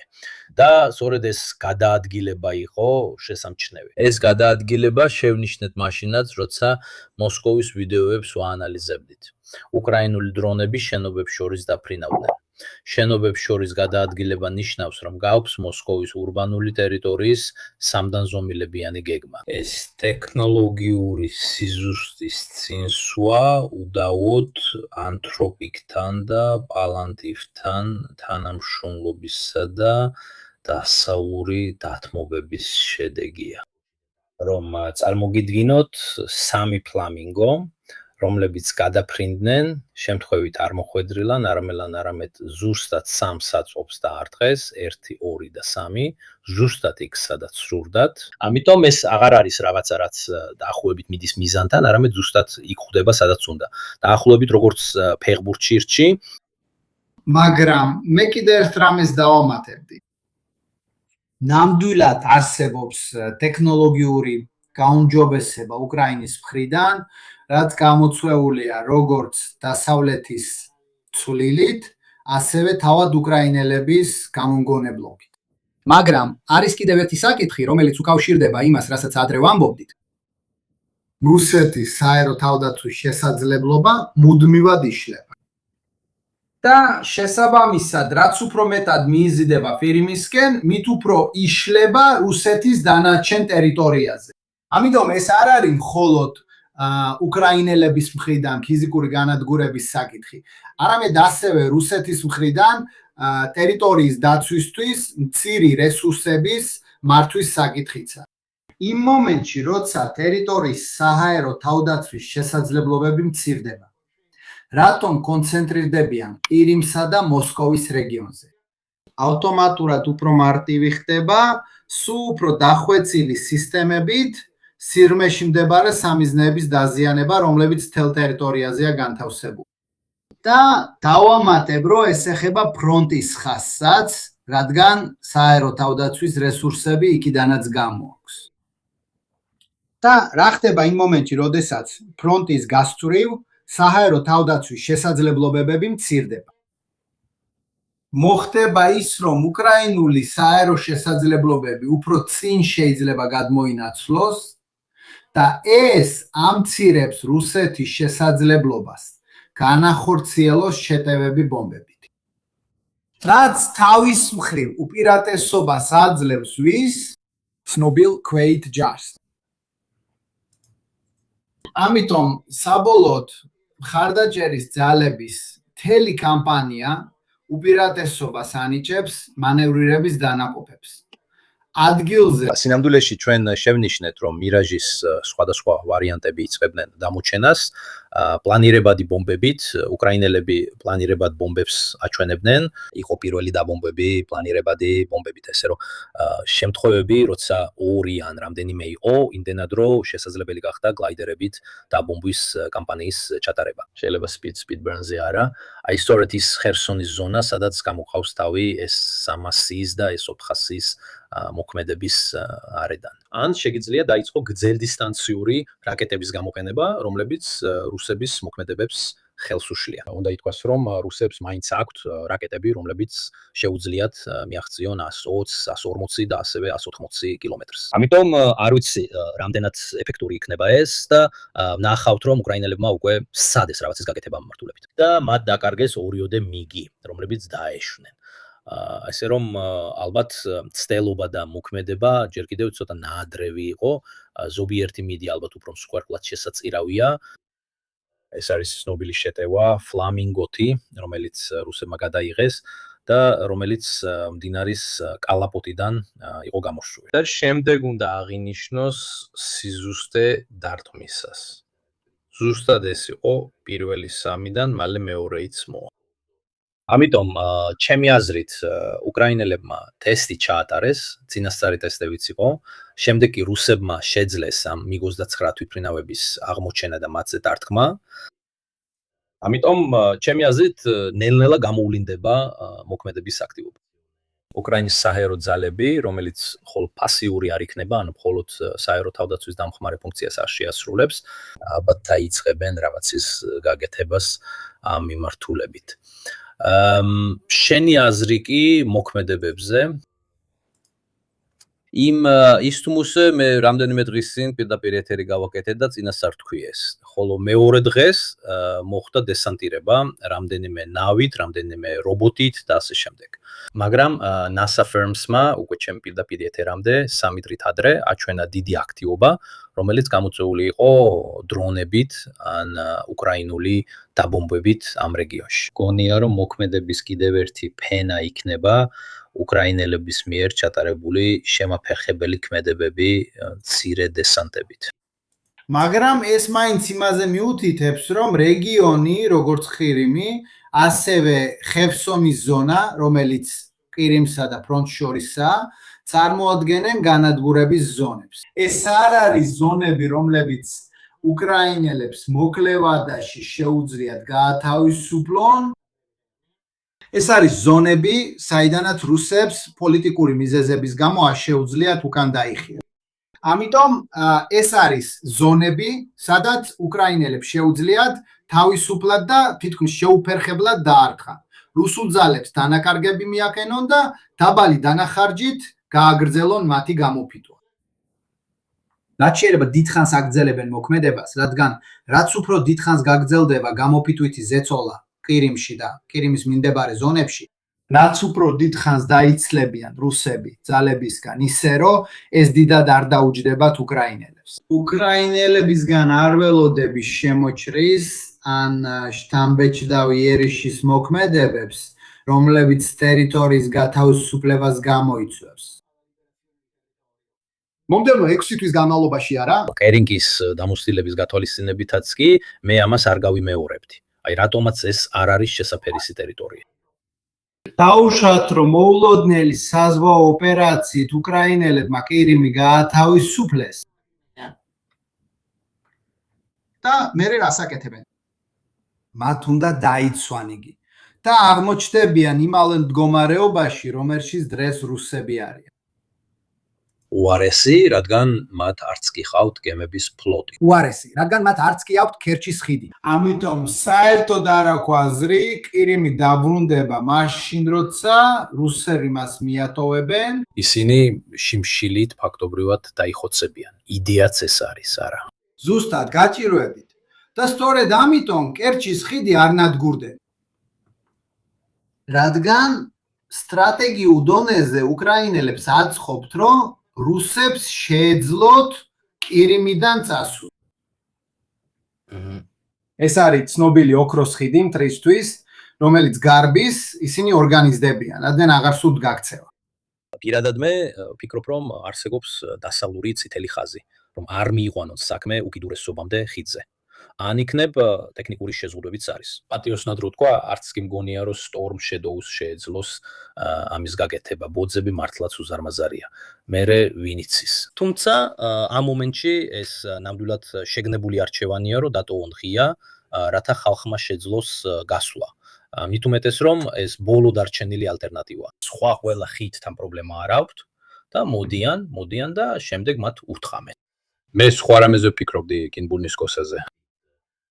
პატარა დესანტები, რომლებიც მაინც აიძულებენ რუსებს რომ ხალხი გაგზავნონ ისევ იმ დროშის თემით, რომლებიც შემდეგ მიდიან ტერიტორიაზე, რომელიც ფაქტობრივად სასიკვდილო ზონაა, რადგან იქ ყოფნა შეუძლებელია. ხშირად თითქმის ყოველ თვე ჩვენ ოსინთის ანალიტიკოსები ვიღებთ ანგარიშებს რუსებზე, რომლებიც ხალხს აგზავნიან და შემდეგ უკან იხევენ. რადგან ამ ზონაში დარჩენა დიდ შანსებს არ გაძლევს. შეხედეთ ადგილს, სადაც იმალები, ესეთ ადგილას. ასე რომ თითქოს ქმი რაღაცას, რასაც ისინი აუცილებლად უნდა დაიცვან. შემდეგ კი დრონების შეტევას იღებენ. მაგრამ ჩემი აზრით, მხოლოდ უკრაინული დესანტის, თუნდაც მცირე დანაყოფების ამბავი რუსეთს უამრავ პრობლემას შეუქმნიდა. უამრავ სხვა უარყოფით ამბავთან ერთად. მხოლოდ ის ეფექტიც კი, რომ აქ გადმოსხდნენ, იქ ზიანი მიაყენეს. ეს სუბთა მედია ეფექტია, ეს იგივეა როგორც შეღწევების განხორციელება და ფოტოს ჩვენება დროშით იმ ადგილას, რომელიც რეალურად კონტროლში არ არის. და ეს საჭიროა ჰიბრიდული ომისთვის, საჭიროა პოლიტიკური ნარატივის მხარდასაჭერად, მაგრამ სამხედრო შედეგს არ იძლევა. რუსები ისეთ მდგომარეობაში აღმოჩნდნენ, რომ იძულებულნი არიან სამხედრო ოპერაციები დაიცვან. ისინი მხარს უჭერენ მედია კამპანიას. მაშინ როცა პირიქით უნდა იყოს.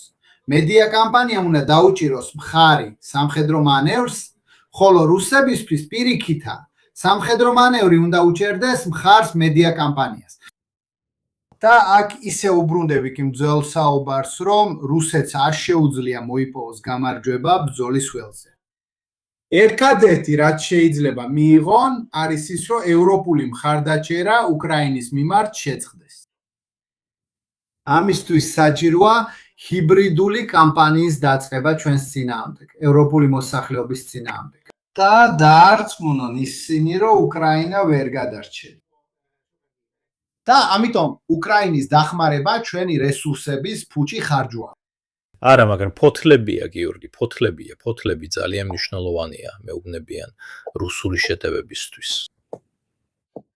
ჩემი აუდიტორია ამას გაიგებს.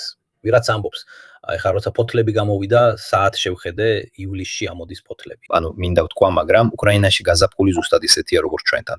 შეიძლება ერთი თვით გვიან, მაგრამ ნამდვილად არაა ფოთლები გადამწყვეტი ფაქტორი რუსული სამხედრო მოქმედებებისთვის შეტევის თვალსაზრისით, განსაკუთრებით ურბანულ გარემოში. მაგრამ, აგი, რას ვიზამთ, ასეა. სეზონებთან დაკავშირებით. როცა დილით ტელეფონზე ვსაუბრობდით, ვითხარი, რომ აქ ჩვენთან 11 გრადუსი იყო. შემდეგ მოვიდა ჩემი ცოლი, ის ვინც პიცა მომიტანა და მითხრა, რომ მხოლოდ 11 გრადუსი. დღეს გრილა. ჩემთან არის 24, 26, 27 გრადუსი დამოკიდებულია. მე ცოტა მაღლა ვცხოვრობ, 580 მეტრზე, ასე რომ ჩემს ხარისს საკმაოდ გრილა.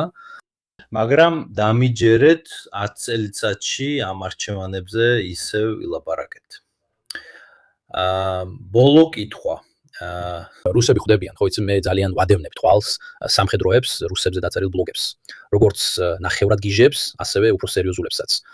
ისინი ხვდებიან, რომ ეს უკრაინული სტრატეგია მათთვის დამეორებადი არ არის, რომ მხოლოდ დაცვა სტრატეგია არ არის, რადგან გარდაუვალია, რომ ცდილობ დაიცვა უზარმაზარი ქვეყანა. ამიტომ შენს ხელთ არსებული არჩევანები და რესურსები საკმარისი არ არის, თანაც ეს პასიური არჩევანია. მეორე საკითხი ისა, როგორ შეწყვიტო უკრაინული წარმოება, რადგან ძირითადი ნაწილი უკრაინაში იკრიბება და ასე შემდეგ. მაგრამ ეს დამოკიდებულია დასავლეთის მხარდაჭერაზე და ნაწილობრივ წარმოებაზე, რომელიც უკრაინის სხვადასხვა ადგილასაა გაბნეული. დასავლეთის სხვადასხვა ქვეყნისთვის ამის გაფართოება სხვა ქვეყნებზე თვითკვლავობა იქნებოდა, თუ ეს უბრალოდ ბლეფია. მე გავიარე თამაშის თეორია. არა. რომელი იქნებოდა ყველაზე სარისკო სცენარი პუტინისთვის? ის რომელიც შეიძლება ყველაზე ძვირი დაუჯდეს ან სულიად დამანგრეველი იყოს. იცი რომელი იყო? შეტევა ნატოზე. რადგან თუ ბევრი ქვეყანა პირდაპირ შიშისგან გაშეშდება, ყველაფერი იშლება. მაგრამ თუ შეცდება და ყველა ერთად გაერთიანდება, ეს პრაქტიკულად დამანგრეველი სცენარია რუსეთისთვის. ამიტომ ეს არის ყველაფერი ან არაფერი, ვხედავ თუ ედავ თუ არ ვხედავ, ეს ერთადერთი რამაა, რაც შეიძლება უკრაინის მხარდაჭერას შეაჩეროს.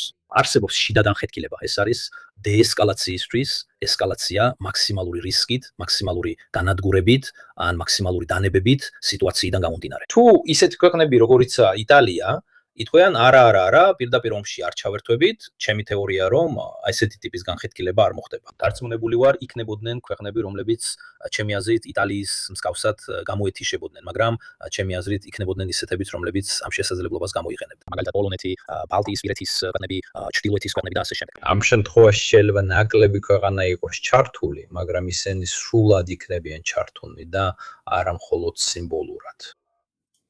მაგრამ ამაზე რუსეთში საუბრობენ, ჩვენ ხშირად უყურებთ რუსულ ტელევიზიას და რაც რუსულ ტელევიზიაში გადის, ყველაფერი დაგეგმილია. ყველაფერი რაც ითქმის, გარკვეული მიზეზით ითქმის, მათ მხარეს სერიოზულად საუბრობენ ესეთი ესკალაციის შესაძლებლობაზე. იმიტომ რომ რა გზა აქვთ უკრაინული კამპანიის შესაჩერებლად? მაშ მართალია რომ ისინი ამაზე საუბრობენ. და ნამდვილად არსებობს ზეწოლა, რომ რაღაც სულელური გააკეთონ. თითქოს ყოველ დღე საუბრობენ ამაზე. მოსკოვის და ლონდონის ბირთვული იარაღით განადგურებაზე საუბრობენ, ან პარიზის, ან ბერლინის, რომზე ჯერ არ უსაუბრიათ. ინგლისის ჩაძირვა მივახცევთ ამას. არა, ეს არასდროს იმუშაობს. აქ საჭიროა დიდი საუბარი ნატოს შეკავების მექანიზმს. ვერავინ დაიხევს უკან, იტალიაც კი არა. ძალიან მარტივი მიზეზის გამო. სხვადასხვა ქვეყნის ძალები განზრახ გაფანტულია მთელ პოტენციურ ფრონტზე. სადაც არ უნდა წავიდნენ რუსები პროვოკაციული თავდასხმისთვის, ნატოში პოლიტიკური განხეთქილების გამოწვევის მცდელობისას ისინი აუცილებლად დაართავენ. კანადელებს, გერმანელებს, ყველა იმ ევროპული ქვეყნის სამხედროებს, რომლებიც უკვე იქ იქნებოდნენ. ნებისმიერი მთავრობისთვის უკან დახევა მას შემდეგ, რაც მისი ჯარისკაცები უკვე ჩაერთვებიან ბრძოლაში. პოლიტიკურად ძალიან რთული იქნებოდა. ნამდვილი თვითმკვლელობა. რატო უნდა გააკეთოს ეს რომელიმე მთავრობა, ვთქვათ იტალია. სულ ერთია რომელი მთავრობა, ეს არაფერს შეცვის. შეიძლება კონტეს მთავრობა იყოს, შეიძლება სხვა მთავრობა, თუნდაც მანაჩის მთავრობა იყოს, არაფერი შეიცვლებოდა. იმ მომენტში, როცა იტალიელი ჯარისკაცები ჩაერთნენ ბრძოლაში, ნატომ ამოქმედა მეხუთე მუხლი. ოპერაციული დაგეგმვა მიმდინარეობს და მე ვიხევ უკან. ყურადღება, რა პოლიტიკური შედეგები შეიძლება მოყვეს ამას. პირველ რიგში ნატო იმარჯვებს, რადგან რუსეთს არ აქვს შესაძლებლობა, რომ ნატოსთან კონვენციურ კონფლიქტში გაიმარჯვოს, განსაკუთრებით ამჟამინდელ მდგომარეობაში. და შემდეგ ვიღებთ რუსეთს, რომელსაც არ შეუძლია მადლიერება გამოხატოს, იმის გამო რომ არ ჩავერთეთ. და ყველა დანარჩენი, რომლებმაც ომი თავიანთი თვე მოიგეს, გვიყურებენ ასე. და თქვენ სად იყავით? რომელი მთავრობის მეთაური ისურვებდა მსოფლიოს დანარჩენი ნაწილისგან იზოლირებულ მდგომარეობაში აღმოჩენას. მე ვიცი ეს, მე ვარ ის, ვინც პესიმისტია, ესე ძალიან არ ვენდობი იტალიას ან სხვა ქვეყნებს. ეს იტალიაში ბირთვულ გაცვლასთან დაკავშირებით ვერ მოხდებოდა. არ ვიცი რა არის დოქტრინა, უკვე დავაგთხილეთ ისინი, თუ თქვენ ჩამოაგდებთ, ჩვენც მაშინვე ჩამოაგდებთ, ასე რომ ყოველთვის არის ეს ამბავი, რომ ისინი ისვრიან და ასე შემდეგ. უკვე გავაფრთხილეთ ისინი, თუ გაბედალენ ბირთვulis გამოყენებას, პასუხი ავტომატური იქნება. ეს ეხება ბირთვულს, მაგრამ ასევე ჩვეულებრივ იარაღსაც. არ არსებობს შესაძლებლობა, რომ თავი დააღწიო მას შემდეგ, რაც კონფლიქტი დაიწყო. ეს მხოლოდ მანამდეა შესაძლებელი. მაგრამ ყველაფერი უკვე განლაგებულია, ადგილზეა, ისეა მოწყობილი, რომ ეს შეუძლებელია. არ არსებობს წინასწარი მომენტი თავდასხმისთვის. მათ უნდა განახორციელონ მოულოდნელი თავდასხმა. თუ მოულოდნელად დაესხმებიან თავს, მანამდე საუბრის დრო არ იქნება. და როგორც კი ისინი თავს დაგვესხმებიან, ჩვენ უკვე აქ ვივძვით, უკან დახევა აღარ შეიძლება, ეს პრაქტიკულად შეუძლებელია. შეგისვამ ეშმაკის ადვოკატის შეკითხვას. ამიტომ ვერც ესენი შეძლებენ იმას, რასაც რუსები აკეთებენ. რას შეძლებენ ისინი, რას შეძლებენ? შეუძლიათ გააკეთონ, თუ ვერ ახორციელებენ ამ ტიპის სტრატეგიას. ეხლა რადგან საბოლოოდ მიუხედავად იმისა, რომ მე მათზე ცუდად ვაბარაკობ, იმიტომ რომ ამ მომენტში ისინი ჩემ მტრები არიან, რუსები არიან, ისინი სამხედროები არიან, უნარიანები, გამძლეები და მოხერხებულები. როგორც მე წარმომიდგენია. ისინი ამ მომენტში გიჟებივით მუშაობენ, რომ იპოვონ ტექნიკური გადაწყვეტა ღრმა შეღწევისა და რუსეთის ტერიტორიაზე თავდასხმების პრობლემაზე. რა შეიძლება იყოს ტექნიკური გადაწყვეტა, რომელიც არა იმდენად ტექნოლოგიურად, არამედ განსაკუთრებით ინდუსტრიულად არის რუსეთის ხელთაწვდომის ხელთაწვდომი. გადაწყვეტა, რომელსაც ჩვენც ამ მომენტში ვეძებთ, ეკონომიური სისტემა, რომელიც მარტივად, მასობრივად წარმოებადია დრონების ჩამოსარდებით. და აქ შეგვიძლია თავისუფლად ვიფიქროთ, რადგან წინადადებები ნამდვილად არსებობს, მეც მაქვს ერთი შეიძლება უსასრულო. დიდი თოფები, რომლებიც უშვებენ დასაკეთს დრონებს, რომლებიც ფრენისას იშლებიან და მიდიან სხვა დრონების წინააღმდეგ. პრობლემა ისაა, რომ კი, მაგრამ 60 კილომეტრში უნდა დააყენო კაცი დიდი თოფით, რაც ძალიან დიდი იღბალია. ანუ ეს წერტილოვანი დაცვაა. ფაქტობრივად ეს ერთ-ერთი შესაძლო გამოსავალია, შეიძლება სხვა გზებიც იყოს. მე არა, მე ვარ ქვეითი ოფიცერი, ინჟინერი არ ვარ, ვერ ვახერხებ. მე ვერ წარმომიდგენია ეს გამოსავალი, მაგრამ ნამდვილად არსებობს, რადგან არ არსებობს იარაღი.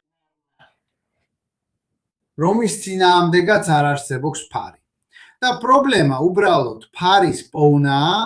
ეს არის დეცენტრალიზებული შეტევა, რომელსაც ჩვენ გინდა ცენტრალიზებული დაცვა დაუპირისპირო, მაგრამ სინამდვილეში ეს დეცენტრალიზებული შეტევაა, დაცვაც დეცენტრალიზებული უნდა იყოს, ან ისეთი, რომელიც სიტუაციას ერგება, ძალიან მოძრავი, ადაპტირებადი და ასე შემდეგ. ბოლოს და ბოლოს ალბათ საუკეთესო გამოსავალი იქნებოდა დრონები, რომლებიც პირდაპირ ერთგვარ ზონას პატრულირებენ. მაგრამ ეს უნდა იყოს ისეთი, რომელიც შეიძლება განლაგდეს ფრონტის ხაზზე, ან პირდაპირ ფრონტის ხაზის უკან.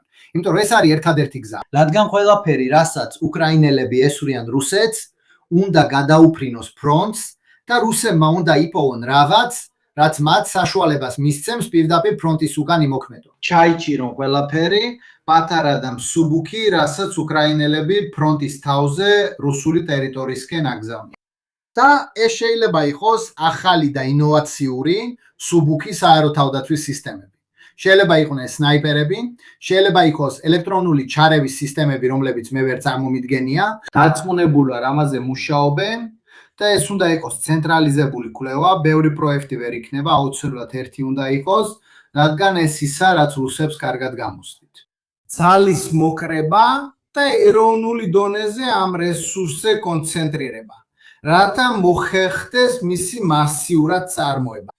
ჩემი აზრით ისინი სწორედ ამას ცდილობენ, რადგან ეს ერთადერთი გზაა. ისინი ჩინელებს თხოვენ, რომლებიც ერთადერთები არიან, ვისაც სატელიტური დაფარვა შეუძლიათ ტექნოლოგიას, ხელოვნური ინტელექტის სფეროში. რუსები არ არსებობენ. ანუ საერთოდ არ არსებობენ, ისინი არც კი არიან, ისინი რადარზე არ არიან. აი ამ ხრივ ერთადერთები, ვინც მათ ნამდვილად შეუძლიათ დაეხმარონ ამ საკითხში. აქ ანალიზის თვალსაზრისითაც, მაგალითად, რომ გაანალიზონ, სად შეიძლება მივიდნენ უკრაინული დრონები, რა მარშრუტს აირჩევდნენ. რადგან შეიძლება გამოიყენო ხელოვნური ინტელექტი. ერთი მხრიდან ანალიზებს, რომელი მარშრუტია საუკეთესო ჩემი დაცვის პოზიციების მიხედვით, ხოლო მეორე ცდილობს გაარკვიოს ჩემი დაცვის პოზიციების მიხედვით, რომელი მარშრუტი აირჩევს შენ. და ასე შეიძლება უკეთესად გაანაწილო რესურსები. მათ ეს ყველაფერი არ აქვთ. ისინი სრულიად შეიძლება სცადონ მათი მიღება ჩინელებისგან და ღმერთო შეიძლება სცადონ მათი მიღება ვიღაცა სხვა ადამიანისგანაც. რადგან აქ საუბარია კენდო კომპანიებზეც. და კევდო კომპანიები მთელ მსოფლიოში გრძნობიარეები არიან ეკონომიკის მიმართ. ვინც საკმარისად კარგად არის გადახდილი, შეიძლება მართლაც ესე მოიქცეს. თანამშრომლობაზე დათანხმდეს. დარწმუნებული ვარ, ამაზეც მუშაობენ.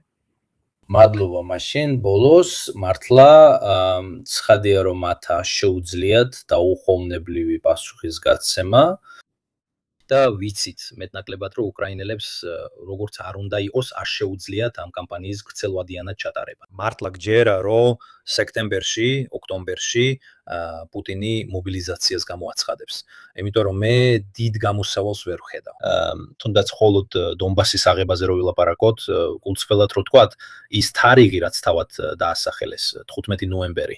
ალბათ ელონ მასკი უფრო ადრე ჩავა მარსზე, ვიდრე ისინი 15 ნოემბერს დონბასს აიღებენ. აქედან გამოსავალი არ ჩანს. იმ აზრით რომ უკრაინის სტრატეგია, რამდენადაც ეფექტურიც არ უნდა იყოს, მაინც არ არის ისეთი სტრატეგია, რომელიც გამარჯვებას გარანტიას მოგცემს. შეგიძლია დაასუსტო მხარდაჭერა, შექმნა პრობლემები და ასე შემდეგ. მაგრამ თუ მეორე მხარე არ ნებდება, რადგან რუსებიც საკმაოდ ცნობილები არიან იმით, რომ კბილებს იჭერენ და ითმენენ და შეიძლება პასუხიც 1 წლის შემდეგ იპოვონ.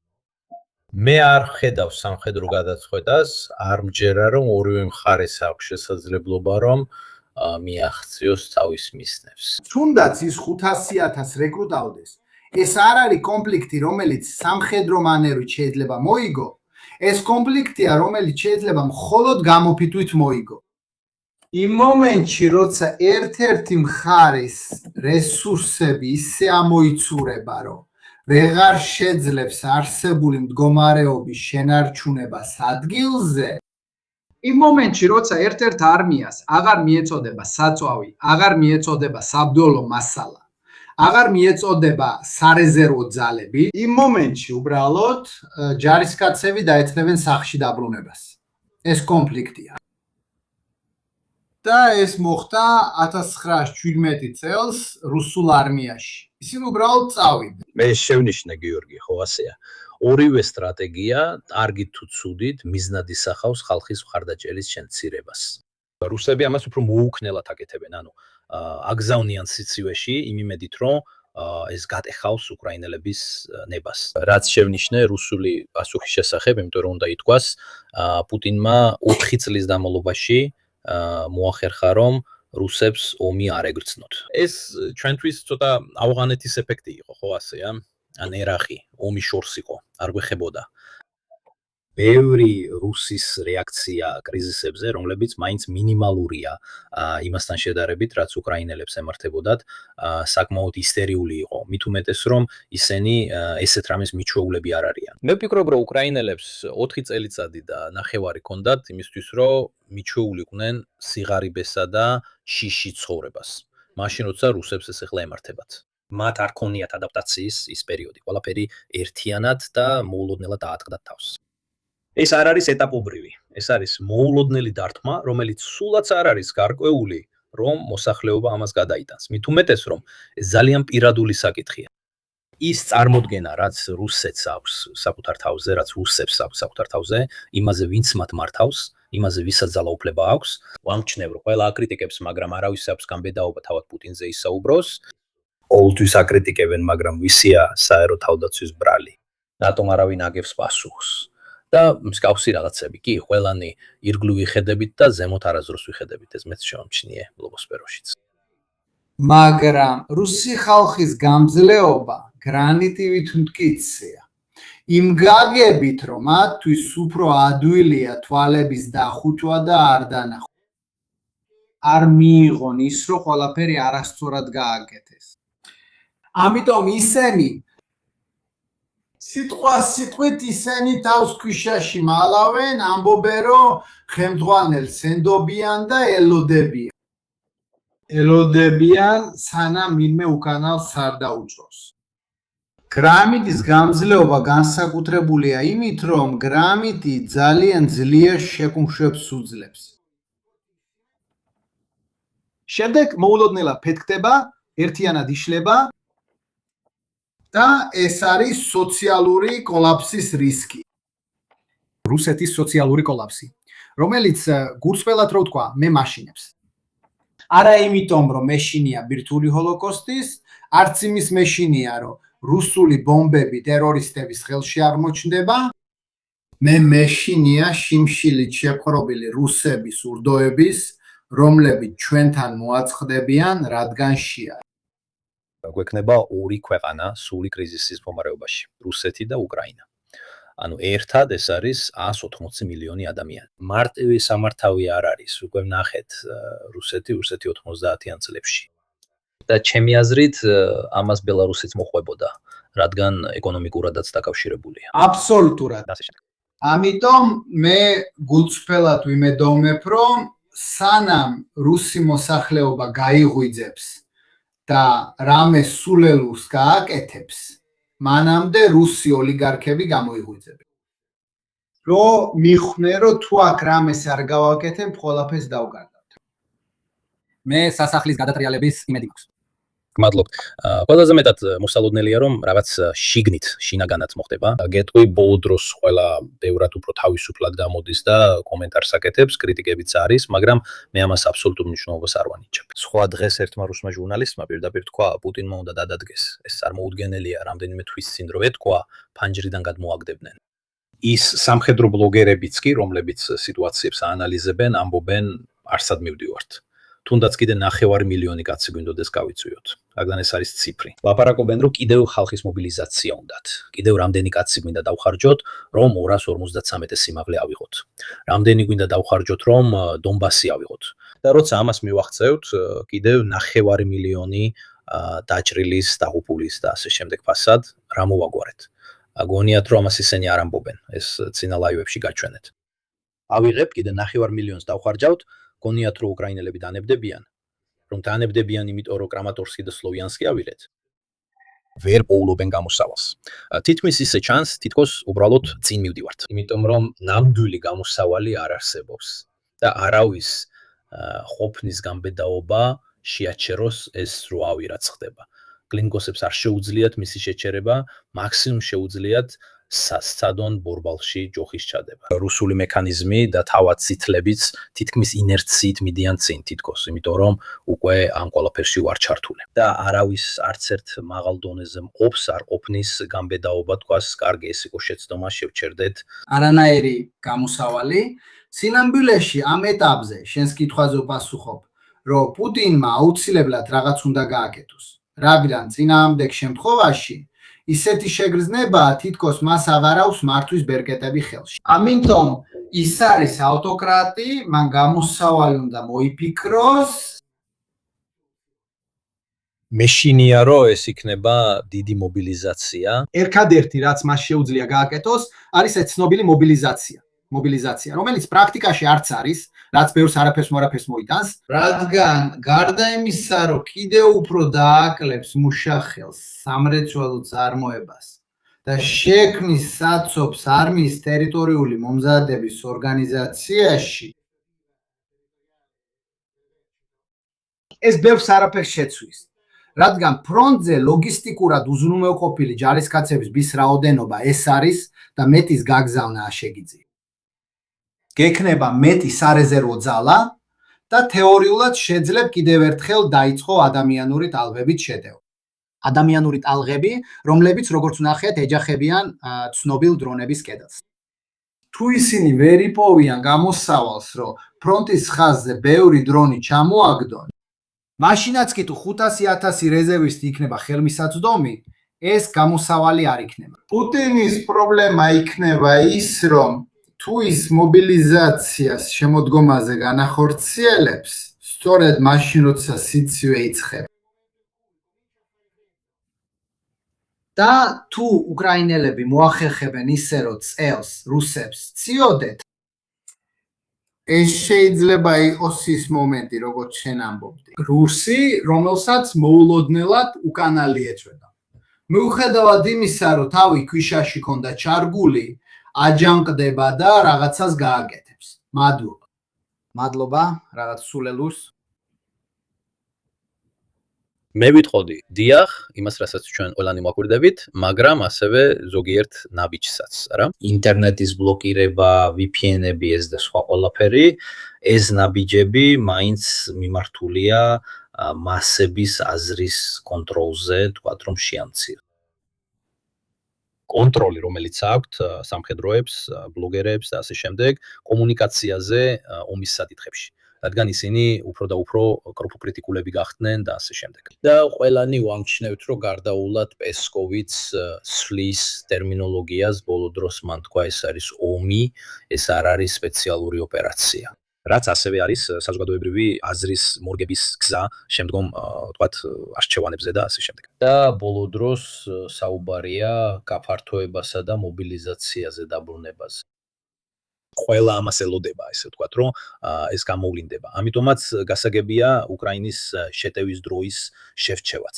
პოლტო, რა თქმა უნდა, ასევე ნაწილობრივ ამცირებს მხარდაჭერას იმისთვის, რომ ასე ვთქვათ, პუტინის შესაძლებლობა შეამციროს, რომ მიიღოს ან მოახვიოს ასეთი გადაწყვეტილებები. ყველა ამას ელოდება, როგორც რუსეთის შიგნით, ისე გარეთ, რადგან ალბათ რუსები ცნობილები არიან იმით, რომ ორმაგ გადაძლიერებენ პოზიციას უკან არ იხევენ. თუ შეცდომა, უფრო მეტად გავაორმადებთ, რადგან საკმარისად არ გამოვიყენეთ. ყველა იმ ნერვების მომშლელისთვის, ვისაც ხედავ, ხახო რომ ამბობენ, რუსეთი აქედან დაინგრევა. არა, ჩვენ ვამბობთ, რომ ფაქტობრივად დრონების გამოჩენით და ახალი სტრატეგიების დამოყენებით ეს უკვე რიცხვების საკითხიც აღარ არის. ეს არ არის მილიონი ჯარისკაცი ან 9 მილიონი ჯარისკაცი, რაც უკრაინის დაპყრობაში დაგეხმარება. ეს არის ტექნოლოგიური გადაწყვეტილებები, ნაკლებად ხარჯიანი და უფრო დისტანციური ვიდრე ადამიანი ადგილზე. არ მჯერა, რომ რუსებს აქვთ ხალხის ნება ან განძლეობა კიდევ რამდენიმე წლის ომისთვის. და არც მჯერა, რომ უკრაინელებს აქვთ ადამიანური რესურსი ტერიტორიის დასაბრუნებლად. ამიტომ საუკეთესო გამოსავალია მოწინააღმდეგეს მიცა გამოაცალო ფეხქვეშ. ერთი წლის წინ სტრატეგიულ მულიფიკაციაზე საუბრობდნენ, მე ვერ ვახცევ ჩემს მიზნებს, ვცდილობ რომ ვერც შენ მიაღწიო შენსას. რას ვაპირებთ? ასე გვინდა გაგრძელება. ჩემი აზრით ეს სტრატეგია უკეთესია, შენ ხო იცი მე პირიქით 2023 წელს თავდასხმაზე ვიყავი. ფიქრობდი, რომ თავდაცვითი მიდგომა ყველაზე გონიურული იქნებოდა, მაგრამ ეს ახალი დრონების ხრიკი, იმედი მაქვს ზელენსკიმ ზიანი არ მიაყენა ამ არჩევანით სიშისა და ფიოდოროს შორის, იმიტომ რომ მათ უდავოდ იპოვეს წარმატების თავარი გასაღები. არა ომის მოსაგებად, არამედ რუსებისთვის საკუთარი ომის გაგრძელების შეჩერებისთვის, რაც ჩემი აზრით ყველაზე მნიშვნელოვანი დასაღები იყო. რადგან მიიღებას ჯერ ხელმძღვანელების ხალხი აღწევს. ფიქრობ, ყველაფერი ვთქვით, ქვემოთ ნახავთ წყაროების სიას, მათ შორის კვლევასაც, თუ გსურთ დაანალიზოთ, მათ შორის ეკონომიკური და მათემატიკური თვალსაზრისითაც, ზარალი, რომელიც რუსულ სისტემას მიადგა. დანარჩენისთვის მიხევით პოლკოვნიკს, მიხევით მე და გავაგრძელებთ ამ ომზე საუბარს და ვნახავთ, თუ რომელიმე ჩვენგანი იპოვის სხვა დამოსავალს სტატუს-კვოს დასარღვევად. ყოველთვის რჩება შავი გედი, წინა ლაივი, რომელიც გავაკეთეთ კაპიტინისა და მოროსთან ერთად. ანუ უკრაინის დამოკიდებულება გარე ძალებზე, რომლებიც შეიცვლებიან მომდევნო 2 წელიწადში. მადლობა. მე საერთოდ არ ვენდობი მათ. ულისმობ პარტიებს ინგლისში, თელონდი ფრონტოი, ლანდელი და პენი საფრანგეთში. რაც ჩემი აზრით ერთ-ერთი ფაქტორია, რომელიც ალბათ პუტინს უბიძგებს გააგრძელოს ეს. დაახლოებით, თქვათ, ზოზინით მიდის დონბასისკენ, იმ იმედით, რომ ევროპაში პოლიტიკური ბალანსი შეიცვლება და ეს ცვლილება მისთვის უფრო ხელსაყრელი იქნება და ნაკლებად მისთვის. გმადლობთ, მე ყველას მადლობას გიხდით. ევროპაში პოლიტიკური ბალანსი შეიცვალოს და ეს ცვლილება მისთვის უფრო ხელსაყრელი იყოს და ნაკლებად უკრაინისთვის. არ ვიცი, მინდა თუ არა კიდევ რამე თქვა დასასრულებლად. არა და ვადასტურებ ამას დასასრულებლად. მადლობა ვისაც აინტერესებს. პუტინი არ არის კრამატორსკი. ასევე ყველას მობილიზაციის ჩატარება, მადლობა ყველას. ეს მხოლოდ იმისთვის კეთდება, რომ არმიას მიაწოდონ საჭირო ძალები კრამატორსკის მიმართულებით შეტევების გასაგრძელებლად, რომლებიც გთავრდება ისე როგორც ვნახეთ. მისი ნამდვილი სტრატეგიული მიზანი არის ევროპის უკრაინისგან გამოყოფა. ევროპის უკრაინისგან გამოსაყოფად მას სჭირდება ჰიბრიდული ომის გაგრძელება, მოსახლეობის დაშინება, ევროპელების დარწმუნება იმაში, რომ უკრაინის მხარდაჭერა უსარგებლოა და არ არის მომგებიანი ყველასთვის. ამიტომაც იმ პარტიებისთვის ხმის მიცემა, რომლებიც პოლიტიკის შეცვლისკენ არიან მიდრეკილნი, შემდეგ შეუნიშნე გიორგი ამ რიტორიკის გაძლიერება, გარდა იმ თავდასხმებისა, რომლებიც ჩემს მიმართ განხორციელდა, ის ცნობილი როსკომნაძორის შემთხვევა და მსგავსი რაღაცები. Შეუნიშნე რომ ბოლო 8-9 თვეში ეს ყველაფერი ძალიან გაძლიერდა. და ამას ვხედავ იმათ ქცევაშიც, ვინც ფილია. ის რაღაც და ისიც რომ უფრო უხეში გახდა, ხო? უფრო აგრესიული, უფრო უხეში და ბევრად ნაკლებად დახვეწილი გახდა. შეტევები, უფრო უხეში. დიახ, უფრო აგრესიული, უფრო უხეში. ის ბევრად ნაკლებად დახვეწილი გახდა. კონცენტრირდნენ იმაზე, ვინც ჯერ კიდევ უჭერს მხარს უკრაინას. ეს ყველგან შევნიშნე. ის ბიჭი, რომელიც ვიცი, პორტრეტებს ხატავდა, პოლონეთში მოკლეს და ასე შემდეგ, დიახ. მადლობა რომ შეეხეთ იმას, რა მნიშვნელობა შეიძლება ქონოდა ერთ ადამიანს ყველასთვის. ესეთი სურათებს ხატავდა, დიდი მადლობა, შევნიშნე. ყველას მადლობა, დისურვებთ კარგ ვახშამს, დიდი მადლობა პოლკოვნიკ სტირპეს. და ჩვენ ისევ შევხვდებით უკვე ყველასთან ერთად, პიცასთან ერთად უყურებთ. მე მინდა ვნახო თამაშები, ნახევარფინალი და ფინალი. ამიტომ კიდევ ერთხელ ყველას მადლობა. მადლობა პრეზიდენტ მადალუნოს ქვეყნის ახალ მიმოხილვაზე, გეოპოლიტიკა, ისტორია და კულტურა. მადლობა ყველას, გამარჯობა მირკო, სავამშვიდობისა ყველას. გამარჯობა მირკო, სავამშვიდობისა ყველას.